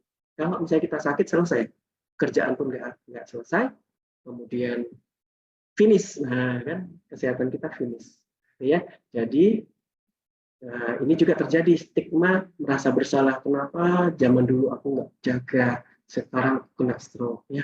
Nah itu harus dihindari bahasa-bahasa menyalahkan apa yang sudah diperbuat kesalahannya. Oke, itu ya dampak. Nah, ini kode rahasia. Sekarang kita masuk ke kode rahasia. Masih semangat kawan-kawan? Udah jam berapa sih? Oke, jam berapa? Oke, jam ya. Oke, masih semangat. Oke, masih semangat. Nah, gejala dini nih ya sekarang ya. Ingat tadi ya, gejala dini, gejala dini. Oke, kita bahas sedikit-sedikit aja. Gejala dini tandanya apa? Nah, yang iskemik ya, yang iskemik ya. Kadang sulit bicara, tiba-tiba ngomongnya ngomongnya kok dia nggak bisa bisa ngomong, tapi kok ada artikulasi yang ada yang salah. Nah, kita pelo, cadel. Nah, hati-hati. Nah, itu sign hati-hati. Kalau pelo ya. Nah, terus kemudian tiba-tiba ada yang lumpuh, lemes ya. Satu sisi. Nah, kalau lemes semua habis dimarahin pacar misalnya, habis dimarahin istri itu lemes ya, itu bukan stroke ya. Nah, khasnya stroke itu satu sisi.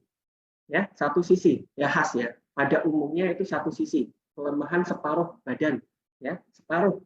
Kalau tangan kanan saja atau tangan kiri saja atau kaki kanan saja atau kiri saja.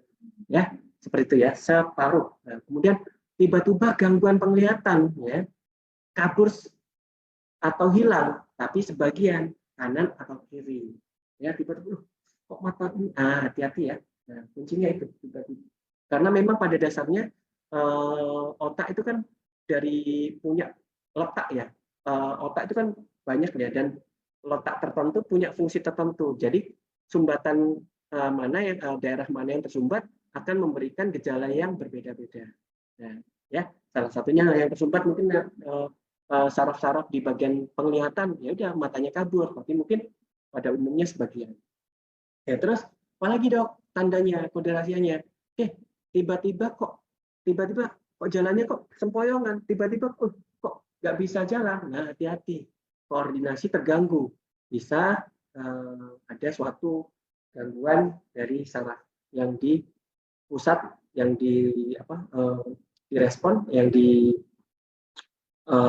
ini yang disarafi di otaknya, hati-hati. Nah, kesulitan berjalan. Nah, kemudian pusing dan kehilangan keseimbangan ya.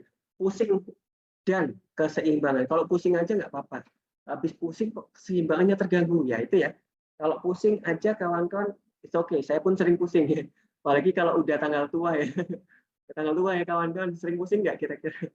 Nah, pusing. Nah, tapi pusing dan kehilangan keseimbangan. Nah, hati-hati, pusing kemudian kok tiba-tiba kehilangan keseimbangan, berputar ya, hati-hati ya, hati-hati. Ya, kemudian nyeri kepala hebat ya. Bahkan sampai muntah, hati-hati, ini nyeri kepala hebat banget. Kemudian muntah. Nah, bahkan bisa sampai kejang kalau yang hemoragik ya. Nah, ini tanda atau kode rahasia dari stroke iskemik ya. Kira-kira ada nggak yang tandanya seperti itu, kawan-kawan? Ada, sudah ada. Pusing, obat, ampuh, konnichiwa. Oh iya, ngeri ya. Konnichiwa ya. Oke, siap. Terima kasih, hebat ya, semangat ya. Nah, oke, apalagi? Ya, tanda. Nah, tadi yang iskemik ya, sumbatan. Beda nggak ada kode rahasianya sama yang hemoragik? Nah, oke, kita bahas sedikit ya terkait kode rahasia dari stroke hemoragik atau perdarahan. Nah, sama ya, daerah mana yang pecah, yang tidak dialiri darah, maka gejalanya sesuai dengan area otak yang bersangkutan. Oke. Nah, gejalanya apa nih? Nah, yang dominan stroke hemoragik, ya bedanya tadi ya, ini adalah sakit kepala hebat. Nah, ini ya sakit kepala hebat, hati-hati. Sakit kepala kalau habis berkendara sakit kepala, ingat kemungkinan ada tanda. Ya, kalau misalnya kawan-kawan ada sakit kepala, kalau bisa mandinya air hangat. Dah, titik ya. Nah, pokoknya sakit kepala, badan meriang, badan hangat, boleh mandi. Mandinya air hangat untuk melancarkan aliran darah, membantu sel darah putih. Ya, jangan air dingin. Hati-hati. Kalau udah punya sakit kepala hebat, ya hati-hati ya. Mandinya air hangat, apalagi mandi air dingin, kemudian buru-buru, hati-hati. Ya, jadi sakit kepala parah, jangan mandi air dingin. Ya, kemudian muntah. Nah, muntahnya harus ada kawannya, sakit kepala. Nah, ya. Terus kemudian ada gangguan penglihatan sama ya. Kemudian ada kejang. Nah, bedanya sama iskemik lebih ke sakit kepala, kemudian areanya sangat masif di otak gitu juga kerusakannya juga sangat masif, lebih banyak dibandingkan yang iskemik ya. Bisa terjadi kejang. Jadi ya, kejang juga oleh akibat peningkatan tekanan intrakranial. Oke. Nah, kesulitan bicara sama, kesulitan berjalan keseharian sama, perubahan disadar juga hampir sama. Nah, ada lagi yang beda. Kadang-kadang denyut jantungnya tidak teratur. Hati-hati ya, kawan-kawan yang denyut jantungnya yang tidak teratur ya. Boleh kawan-kawan cek pakai oximetri ya, murah tuh oximetri, dilihat lekukannya oh aman. Ya, itu untuk deteksi di rumah. Tapi kalau misalnya enggak, ya udah rutin ke dokter ya untuk pemeriksaan denyut jantung. Nah, kode rahasia stroke. Nah, itu tadi kan banyak dok ngafalinnya, tapi kan kuncinya tadi yang untuk hemoragik lebih dominan sakit kepala, bisa mual, bisa muntah, dan kejang. Kalau yang iskemik lebih ringan. Cuma itu ya lebih ke dominan. Tapi untuk memastikannya memang harus CT scan ya untuk penanganannya. Nah, ingat kalau ada serangan tersebut, kawan-kawan bisa lakukan apa? Satu, mencegahnya nggak usah mandi air dingin ya, hindari stres ya, relax, tarik nafas panjang-panjang.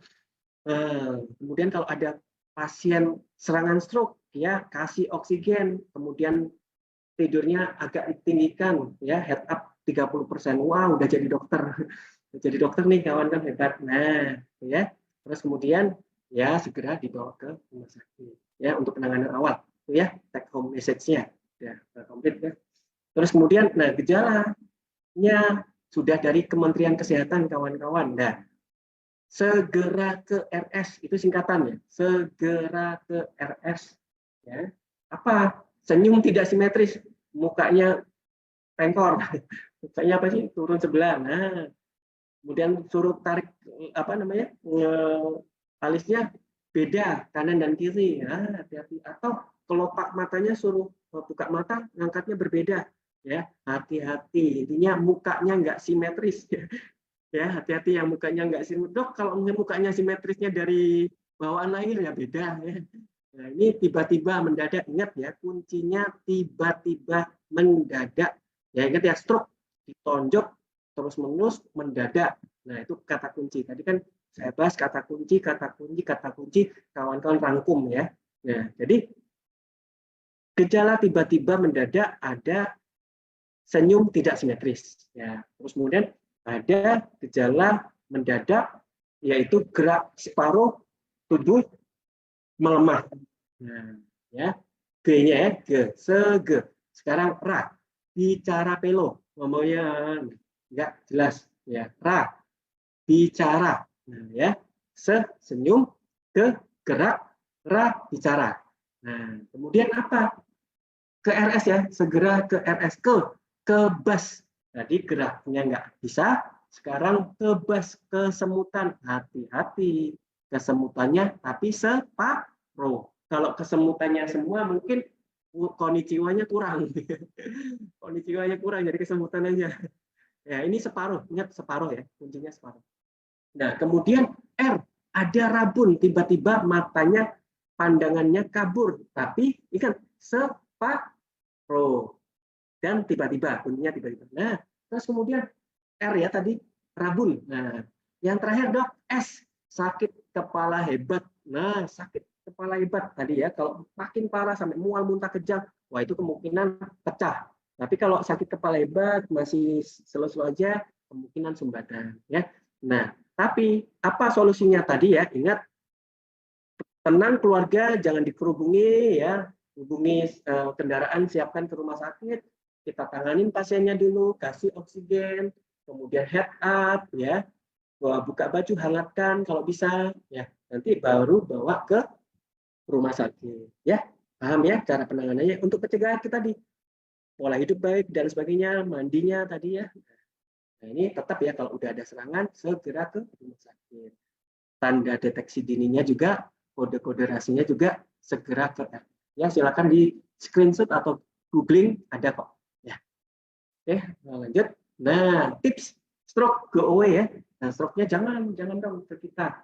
Nauzubillah ya, kita sehat ya. Gimana caranya? Kontrol tekanan darah. Nah, kuncinya kontrol tekanan darah. Kalau tekanan darahnya tinggi, hati-hati ya, wajib ke dokter. Kemudian berat badannya, ya, yang berat badannya lebih tinggi, hati-hati karena pada dasarnya resiko akan meningkat pada orang yang berat badannya berlebihan.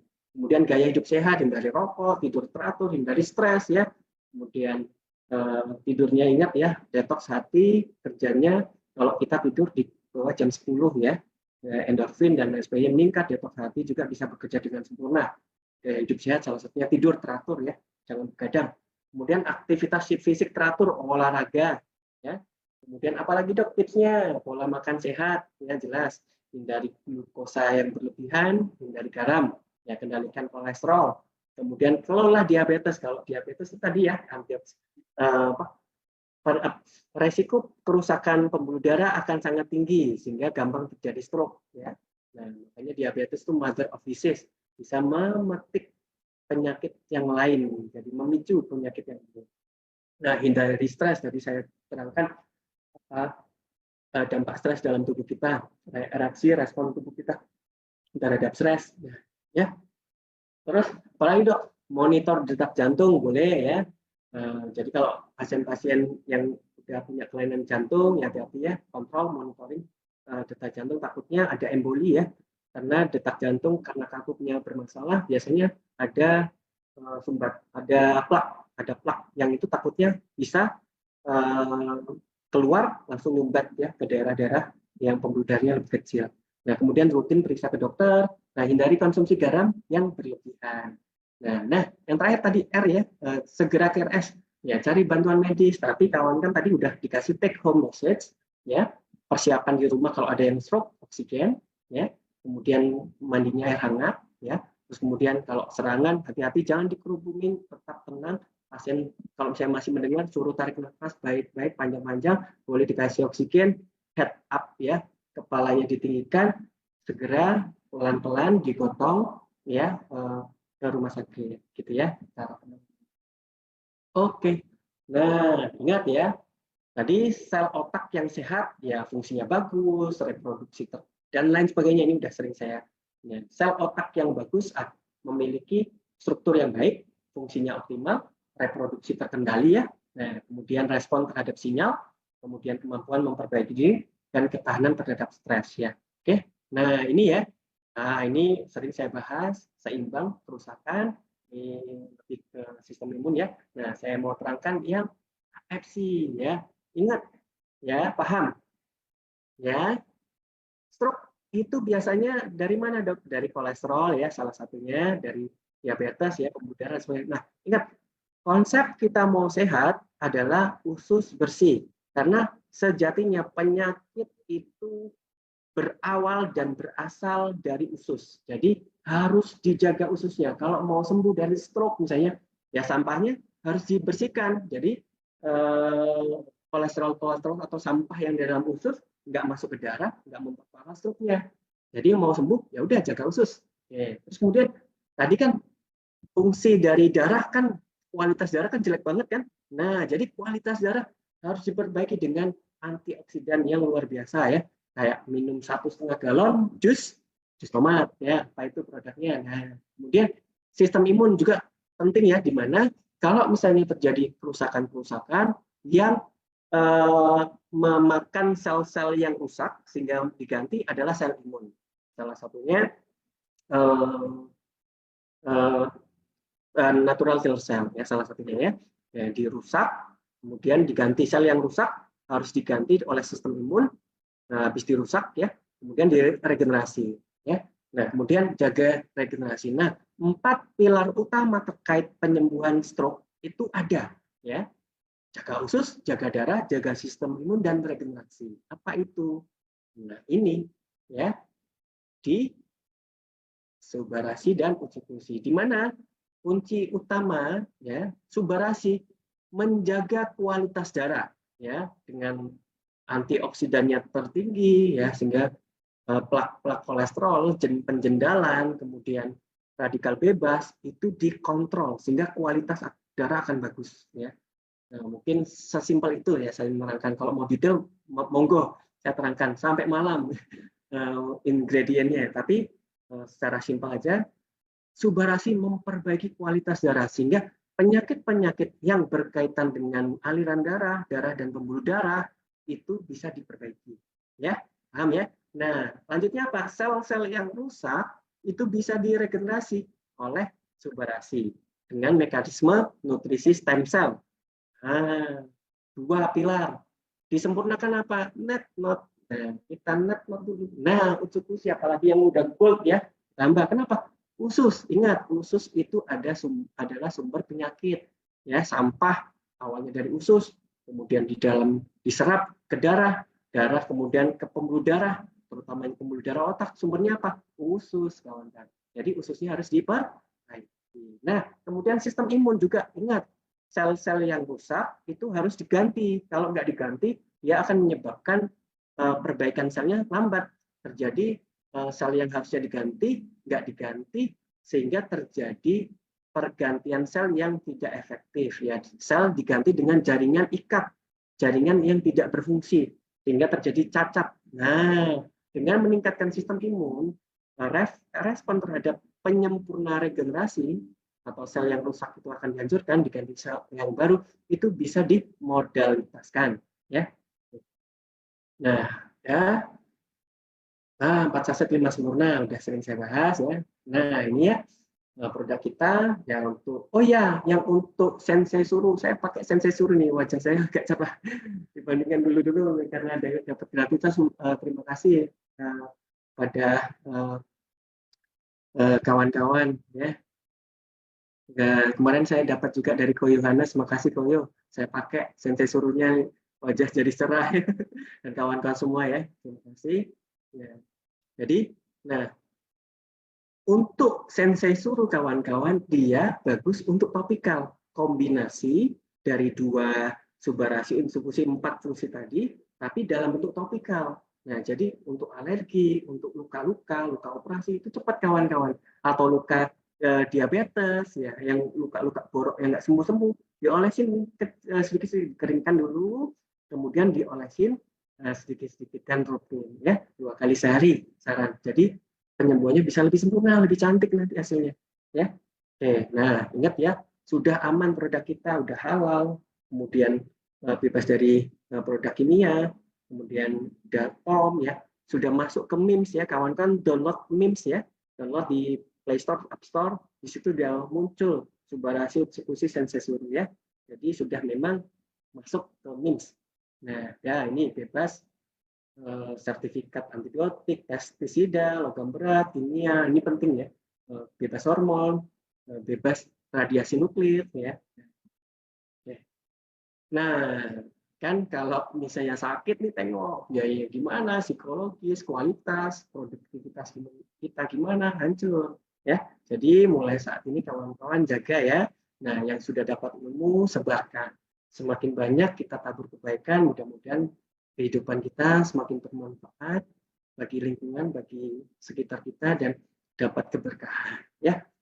Nah, fabi ayyi ala irobikuma tukadziban. Maka nikmat Tuhan mana yang kau dustakan. Setelah dapat ilmu, kawan-kawan jadi pintar, jadi sebarkan kebaikan. Ini tuh yang bisa saya sampaikan, Mas Angga. Terima kasih. Mohon maaf kalau ada kekurangan. Kita bahas lanjut di sesi tanya jawab. Mas Angga, gimana? Saya kembalikan Mas Angga, boleh? Atau Boleh dong, Dok. oke, Mas Langsung Angga. aja, Dok. Biasa tanya jawab kita. Singkat aja, Dok. Mungkin Oke, dokter pilih kayak mungkin 10 pertanyaan aja nggak apa-apa, Dok. oke, siap. Saya pilih ya. Siap, Dok. Terima kasih. Sebentar, saya pilih karena kita budayakan antri. Jadi yang awal dulu ya, saya lihat. Ada beberapa member kami setelah minum suba langsung mengalami gatal di kaki. Tadinya dipikir detox, tapi setelah tunggu berapa lama nggak hilang-hilang gatalnya. Kenapa dan bagaimana dokter cara mengatasi rasa gatal? Oh, ini nggak masuk tema ya, tapi nggak apa-apa deh. Nah, jadi gini kawan-kawan. Nah, kita bisa lihat ya, ada reaksi tubuh, ada efek samping, ada reaksi healing krisis. Nah, kalau healing krisis, salah satu healing krisis adalah detox. Nah, kalau saya lebih ke healing krisis, proses pemulihan. Nah, proses pemulihan ada yang cepat, ada yang lama. Nah, ingat, nutrisional itu jarang yang menyebabkan efek samping, apalagi ingat ingredient kita AFC ini itu luar biasa loh kawan-kawan. Ukurannya nanosize. Dalton itu kalau mau ada peneliti itu salah satu teknologi yang luar biasa. Nah, ingat salah satu terapi dari alergi susu pada bayi, susunya molekulnya diperkecil, bukan susunya molekul proteinnya yang besar-besar dipotong kecil-kecil sehingga mudah diserap. Sama, ini Dalton lebih kecil lagi dan mudah diserap sehingga tidak menyebabkan efek samping. Nah, biasanya setelah konsumsi tanpa adanya yang lain-lain ya, anggap kita normal ya. Tapi kalau misalnya mau dikaji secara medis, memang harus kita periksa penyebabnya. Tapi anggap ini normal ya, tidak ada penyebab yang lain setelah konsumsi ya. Setelah konsumsi terjadi gatal di kaki. Nah, kemungkinan memang ada reaksi healing krisis dan itu bisa berlangsung bisa seminggu tergantung ya, bisa rata-rata seminggu paling lama 2 minggu. Tapi kalau itu bertahan kemungkinan ada penyebab lain ya, kemungkinan ada penyebab lain. Nah, biasanya kalau saya untuk mengurangi resiko pasien takut akibat gejala meningkat oleh karena healing krisis, nah kombinasi dengan obat medis. Jadi kasih obat gatal boleh, ya obat-obat gatalnya baik secara minum maupun secara oles. Nah, tetapi paling baik ya memang berobat juga ke medis ya untuk kakinya. Ini kenapa? Siapa tahu ada kaitannya penyakit lain ya. Ya. Terus oke. Nah, tadi dikatakan glukosa penting buat otak. Apa risiko pada penderita diabetes saat gula ngedrop? Biasanya mual, keringat dingin, lemas. Thank you, Dokter Sani. Nah, jadi gini kawan-kawan ya. Bedanya ini pertanyaan memang ini ya di luar sebenarnya, di luar konteks. Ya, yang saya bahas otak itu makanannya cuma gula ya dan oksigen. Jadi kawan-kawan kalau misalnya ada stroke, ada serangan, kawan kan harus ingat metabolisme otak kan tinggi tuh, dia butuh gula. Jadi biasanya kalau kami untuk infusnya biasanya kan nggak cuma larutan larutan garam ya.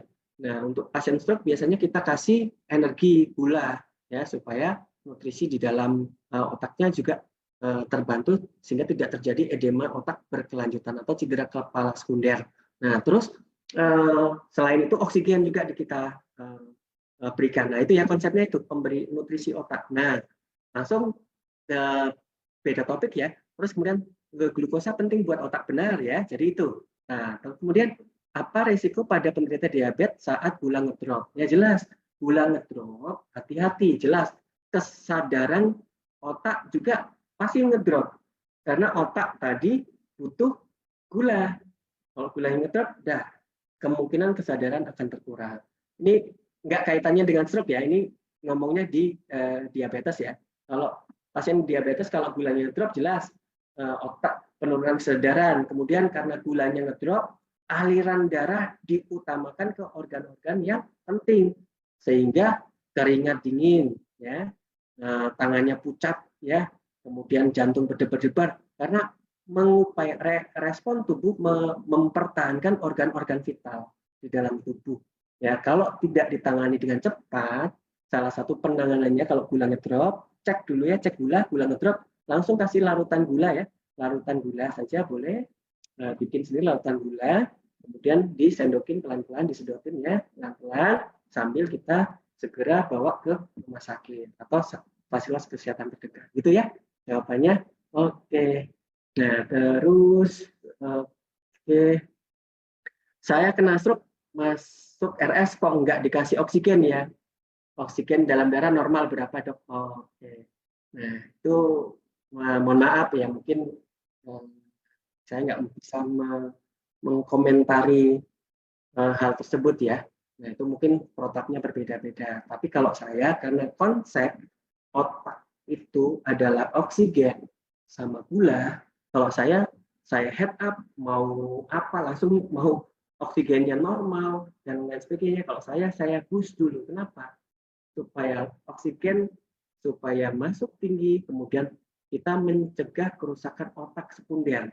Nah, itu dia. Kalau saya ya, kalau saya jaga UPD, saya tekankan seperti itu. Tapi memang mungkin ada beberapa referensi yang kalau gula oksigennya normal, mungkin tidak diberikan oksigen ya. Itu tergantung referensi. Tapi kalau di rumah sakit saya, kebetulan kalau saya yang jadi dokternya, saya pasti kasih oksigen. Nah, kalau di rumah kasih aja ya, nggak apa-apa. Dok, kalau tangan kiri sering terasa lemas dan kebas setelah bangun tidur, itu kenapa ya, Dok? Hati-hati, itu ada tanda, kawan-kawan. Sebelah ya, kalau dua-duanya bisa. Nah, itu tanda, tapi kita harus validasi tandanya ya. Nah, apakah posisi tidur kita salah sehingga terhimpit ya? Nah, ada suatu penyakit yang frozen shoulder ya, frozen shoulder itu akibat tidurnya miring atau kita meluk pasangan, tidur di bahu kita seharian kemudian nggak bisa ngangkat ya, bisa juga. Nah, kalau seperti itu memang masalahnya di otot ya, otot, kemudian aliran darah otot ya, saraf tertentu ya, di perifer, di ujung. Nah, kalau stroke itu di pusat. Nah, kalau pusat biasanya ada tanda-tanda yang lain selain tadi kebas, motor terganggu, dan biasanya daerah muka juga kadang bisa, kemudian separuh kadang di tangan dan di kaki. Nah, itu ya. Jadi dilihat tanda-tanda yang lain. Mau pastinya memang saran konsultasi ke dokter. Tapi hati-hati, sudah ada warning sign. Perbaiki tubuh. Kalau saya itu tadi ya, kalau sudah ada warning sign apa, Dok? Jangan mandi air dingin. Nah, jangan mandi air dingin. Kalau udah mulai ada tanda-tandanya, ya nggak ngefek sih, tapi kita lebih baik mencegah. Kalau ada yang ngomong nggak ngefek lagi nih, kalau saya lebih baik mencegah. Pasti bermanfaat di dalam tubuh kita karena kita tidak bisa melihat reaksi atau proses yang di dalam tubuh kita. Jadi kalau saya, kalau ada tanda kayak gitu, ya udah pola hidup diperbaiki, mandinya air hangat, kemudian tadi ya tips and triknya tadi dilakukan, kontrol, konsul, ya kemudian perbaiki usus, perbaiki darah, ya apa tadi? Perbaiki usus, perbaiki darah, perbaiki sistem imun, kemudian regenerasi ya dengan cara minum Subbarasium Sukusi ya. Oke. Lanjut. Enak. Ya, Dok, jari-jari tangan saya terasa berat waktu ditekuk, digenggam, apalagi saat bangun tidur. Kenapa ya? Hati-hati. Kalau jari-jari itu salah satu penyebabnya artritis ya. Artritis bisa dari rematik, bisa dari asam urat. Ya, tapi memang perlu pembuktian. Nah, tetapi ingat, nah ada juga, Dok, asam urat saya normal, tapi kok ada gejala. Nah, sebenarnya nggak ada kaitan langsung asam urat di dalam darah dan asam urat yang menempel di sendi-sendi. Nah, jadi orang normal asam uratnya juga bisa kena. Kenapa? Ingat, asam urat itu dia suka sama dingin. Walaupun normal, ya kita ngawur nih dingin, apa tangan kita udah misalnya, udah aliran darah kita himpit waktu tidur, kemudian penggunaannya nggak bagus ya, penekanan atau stres di jari-jari, kemudian nggak pernah diolahragakan, nah itu juga bisa, ya itu juga bisa menyebabkan penumpukan asam urat di sendi, ya kena dingin, kemudian mengkristal sehingga terjadi peradangan di sendi, walaupun asam uratnya normal. Jadi ingat ya, penyakit itu tidak disebabkan oleh satu penyebab saja, disebabkan oleh kesalahan yang terus-menerus kita lakukan dan banyak. Nah, itu ya. Sehingga mana yang kalah duluan itu yang bergejala. Jadi konsepnya kawan-kawan, pengobatannya nggak cuma satu saja. Perbaiki usus, olahraga, banyak minum air putih, kemudian dilatih olah tangannya, kemudian boleh dikasih hangat-hangat, ya hangatnya nggak terlalu panas sekali, nggak hangat saja sambil digerak-gerakkan, boleh ditambah konsumsi obat medis, ya seperti itu. Oke, apa yang harus kita lakukan untuk mengatasi supaya hematokrit tidak meningkat? Ya tadi, jangan dingin, jangan stres ya. Ya, kenapa? Hematokrit itu kan salah satunya fungsinya hematokrit itu terdiri dari sel darah merah ya. Nah, sel darah merah yang paling besar itu hemoglobin. Hemoglobin fungsinya itu untuk mengantarkan oksigen dan salah satunya gula juga. Nah, jadi kalau metabolismenya meningkat, pasti terjadi peningkatan hematokrit. Nah, gulanya kental, hematokrit. Jadi yang mengatasi supaya hematokrit itu hindari stres, makanannya bagus ya, olahraga supaya kebutuhan selnya juga bagus ya, terjadi aliran darah bagus, sehingga respon terhadap peningkatan metabolisme secara mendadak itu sudah adaptasi, ya, tidak terjadi peningkatan hematokrit. Ya, banyak ya. Intinya pola hidup harus kita. Dok, SGOT, SGPT meningkat akibat DBD.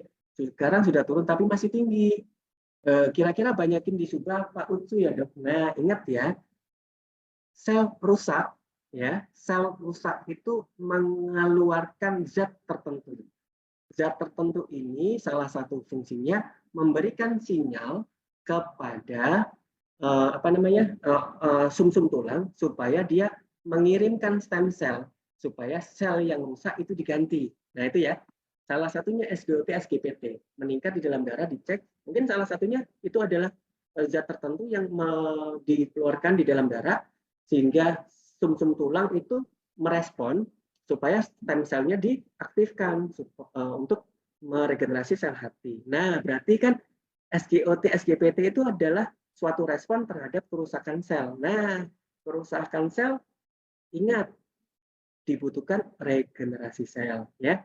Berarti kalau SGOT, SGPT meningkat, berarti regenerasi selnya atau kerusakan selnya masih berlanjut dan harus segera diregenerasi. Tetap, kalau saya, dominannya subarasi.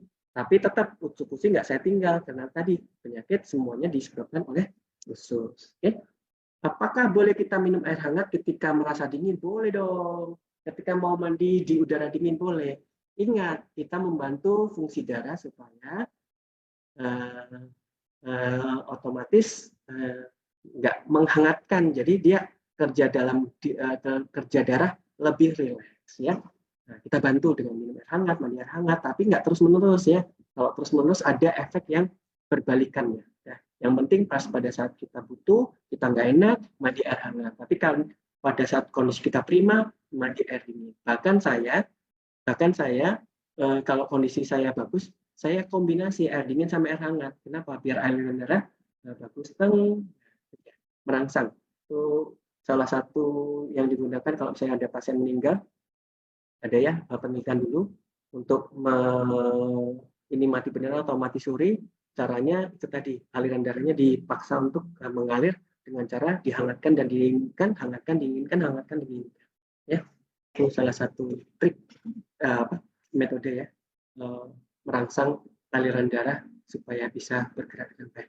Selamat sore dok, saya Reni dari Tangsel. Mau tanya, papa saya kena stroke ringan. Ketika disebut stroke ringan, apa kategori stroke ringan dan berat? Nah, Nah, kalau stroke ringan, ya itu tergantung dari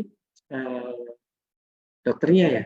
Nah, stroke ringan ya jelas ya efeknya daerah yang rusak tidak besar, kemudian defisit neurologisnya juga tidak besar dan kemungkinan penyembuhan juga bisa lebih tinggi. Itu aja.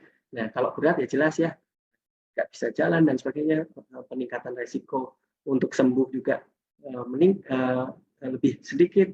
Nah, aja lebih simpelnya seperti itu. Kemudian selamat sore dok, apa benar kalau orang hipotensi dan kadang-kadang setahun ada 2 kali vertigo itu bisa menyebabkan stroke ringan? Mohon advice-nya. Nah, ingat ya, penyakit tidak disebabkan oleh satu penyebab ya dari berbagai macam. Nah, ini adalah predileksi atau potensi orang mudah kena stroke. Ya, hipotensi lebih mudah terkena stroke sumbatan. Ya, kemudian, nah udah kita punya hipotensi nih, makan ngawur, kolesterol, ya, kemudian tiba-tiba mandi air dingin salah satunya ya. Terus kemudian yang lain tidurnya kacau, nah tiba-tiba ya udah makin gampang terkena stroke. Ya, jadi kalau udah tanda, kawan-kawan harus perbaiki, harus diobatin vertigonya, kemudian hipotensinya juga gimana caranya biar tensinya juga bisa membaik. Nah, salah satunya ada aktivitas-aktivitas yang tidak boleh secara mendadak. Salah satunya bangun tidur, dari tidur ke bangun nggak boleh langsung mendadak nih kalau hipotensi ya. Nah, tiba-tiba nyumpat aliran darah ke otak mendadak nggak dapat, tersumbat nutup terus. Kadang ada respon terhadap tubuh kita fatal reflex ya, refleks di mana kalau misalnya tiba-tiba mendadak tubuh aliran darahnya nggak sampai, itu ada respon tiba-tiba pembuluh darah langsung nyut kencang dan kayak gini, ada otomatis nggak sampai ke arah otak, stroke. Nah, itu ya. Jadi obatin vertigonya, pola hidup diperbaiki karena resikonya lebih tinggi.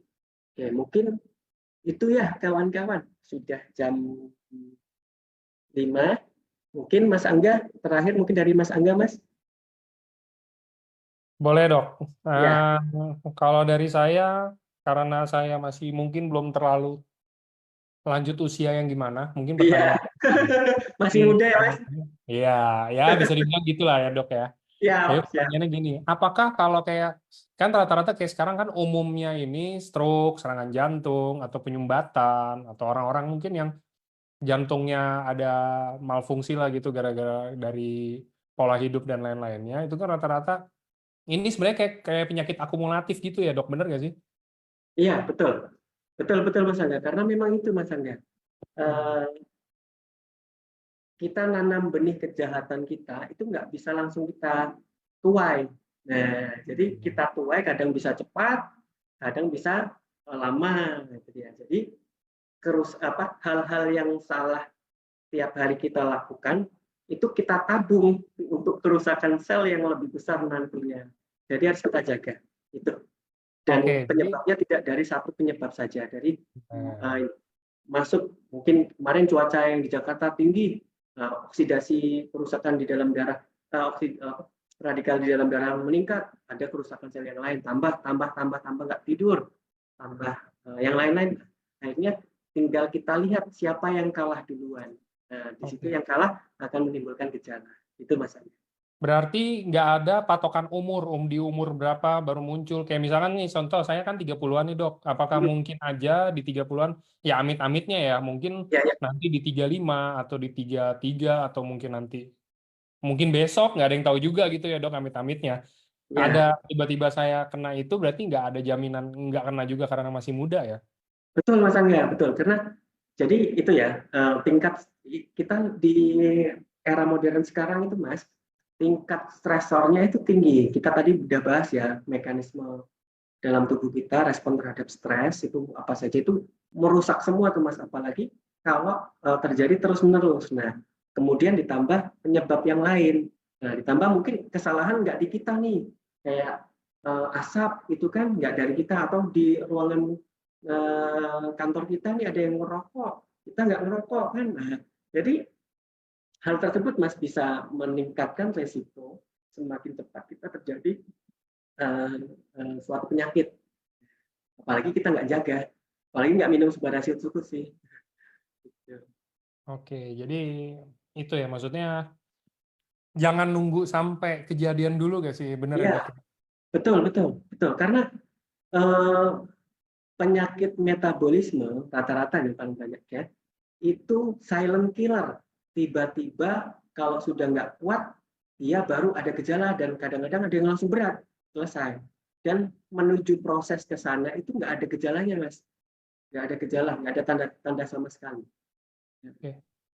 Soalnya saya punya kenalan keliling Indonesia terus dia kurang tidur kayaknya ya kan, jarang tidur, habis itu makannya ya setiap kota dia berhenti dia makan segala macam, tapi sehat-sehat aja sampai hari ini karena kerjanya di AFC. Iya, makanya tuh harus seimbang, Mas. Betul. Jadi betul. Jadi yang pertama dia nggak stres kan. Kalau misalnya nggak stres berkurang 1 poin ya. Kemudian konsumsi nutrisinya ya seimbang kan, darahnya ini. Terus kemudian kalau misalnya eh, detox hatinya nggak jalan kan, kalau misalnya tidur begadang tuh hatinya akan bermasalah. Jadi gampang perlembakan.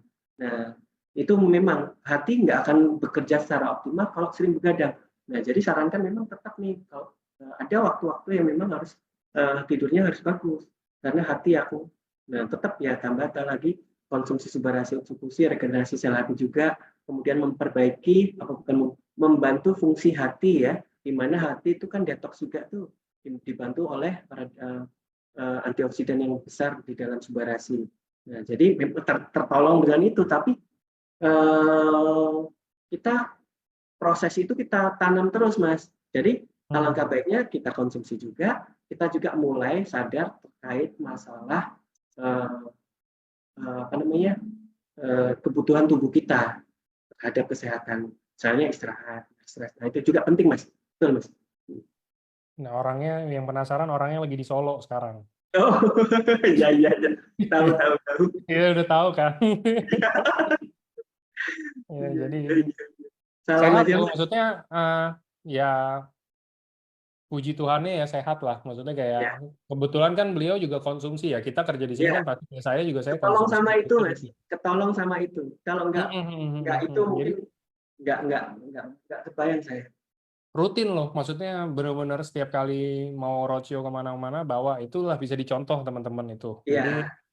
rutinin aja, maksudnya kayak ada juga kenalan saya juga mungkin dia kayak bukan member AFC ya, cuman kayak kadang-kadang tuh ngomong ke saya, lu AFC kan, maksudnya kerja di Salmon itu kan, iya. Ini dong, minta dong. Gue udah mulai nggak enak nih, dia bilang katanya udah mulai mungkin ada kayak pusing kalau bangun apa segala macam kayak gitu. Nah, jangan sampai nunggu di begitu dulu. Kalau bisa kita seger-seger, sehat-sehat semuanya, tetap konsumsi biar nggak kena itu kan. Karena kalau udah ada gejala-gejala kayak gitu itu jatuhnya ngobatin udah bukan nyegah lagi gitu loh. Iya. Kalau ngobatin kebutuhannya jauh lebih tinggi, Mas. Ya, makanya lagi itu kan saya ada pernah bikin juga. Kalau orang yang bilang sehat itu mahal, tunggu dia sakit. Pasti dia pas sakit dia bilang sakit itu lebih mahal dibandingin dia sehat dulu ya gak sih? Dan Gitu kalau udah kira-kira. sakit itu Oke. terlambatnya udah lumayan, udah cukup Hmm. terlambat gitu. Ya, ya, Karena ya. sel itu udah rusaknya nggak cuma 1 miliaran organ yang rusak. Nah itu dia. Oke. Jadi untuk mengembalikan itu butuh waktu, butuh energi dan memang biaya jauh lebih besar. Gitu. Betul, Mas? Siap. Oke, kalau gitu mungkin itu aja ya karena menutup acara kita ini udah jam 5. Sebelum saya tutup, sebelum pada keluar nih mungkin saya cuma mau ingetin kita acara nanti yang di Danau Toba itu di 25 April itu kita udah nambah acara lagi satu ada awarding night mungkin ada yang udah tahu mungkin udah di-share sama leadernya, ada yang belum tahu ini saya kasih tahu. Jadi ada awarding night kita mau ala-ala Grammy gitu loh, kayak ala Grammy, kayak mungkin ala-ala awarding gitu. Jadi kita akan buka beberapa nominasi mungkin mulai dari leader dengan roadshow terbanyak, leader dengan kualitas prospek paling baik, leader dengan kostum terunik terbaik di acara itu nanti, atau mungkin sosial media terbaik sampai saat ini yang paling aktif dan lain-lain itu nanti akan kita pilih. pilihnya itu bukan kita yang pilih, pilihnya itu berdasarkan voting kalian lagi. Jadi nanti kita akan buka votingnya di Instagram, nanti tinggal kalian like atau komen foto-foto yang terbanyak, itu yang akan menang dan nanti yang akan dipanggil ke panggung untuk menerima penghargaan. Penghargaannya dapat apa, Mas Angga? Jangan dilihat penghargaannya dapat apa, karena kita udah naik ke panggung itu aja kan udah dilihat sama ribuan orang aja, itu udah nilai lebih banget gitu loh. Dibandingin cuman dikasih kan, misalkan kayak sekarang coba kalau yang udah naik-naik ke atas itu kayak menurut saya nggak butuh hadiah-hadiah yang kayak, saya kasih satu subah satu ucuk, kayak mereka juga udah nggak butuh deh kayaknya ya. Kayaknya mereka udah ini aja. Jadi eh, ditunggu aja, saya nanti share di Instagram, stay tune di Instagramnya. Terima kasih semuanya, terima kasih untuk Dokter Islami, terima kasih untuk teman-teman semuanya yang sudah hadir untuk acara sore ini. Thank you, Dokter. Terima kasih kawan-kawan. Mohon maaf kalau misalnya ada kekurangan. Terima kasih banyak Mas Angga. Mudah-mudahan kemudian dan kesuksesan ke depan. Terima kasih. Akhirnya, Oke, selamat sore. oke, Dokter. Dok, saya izin WhatsApp Dokter ya, Dok ya.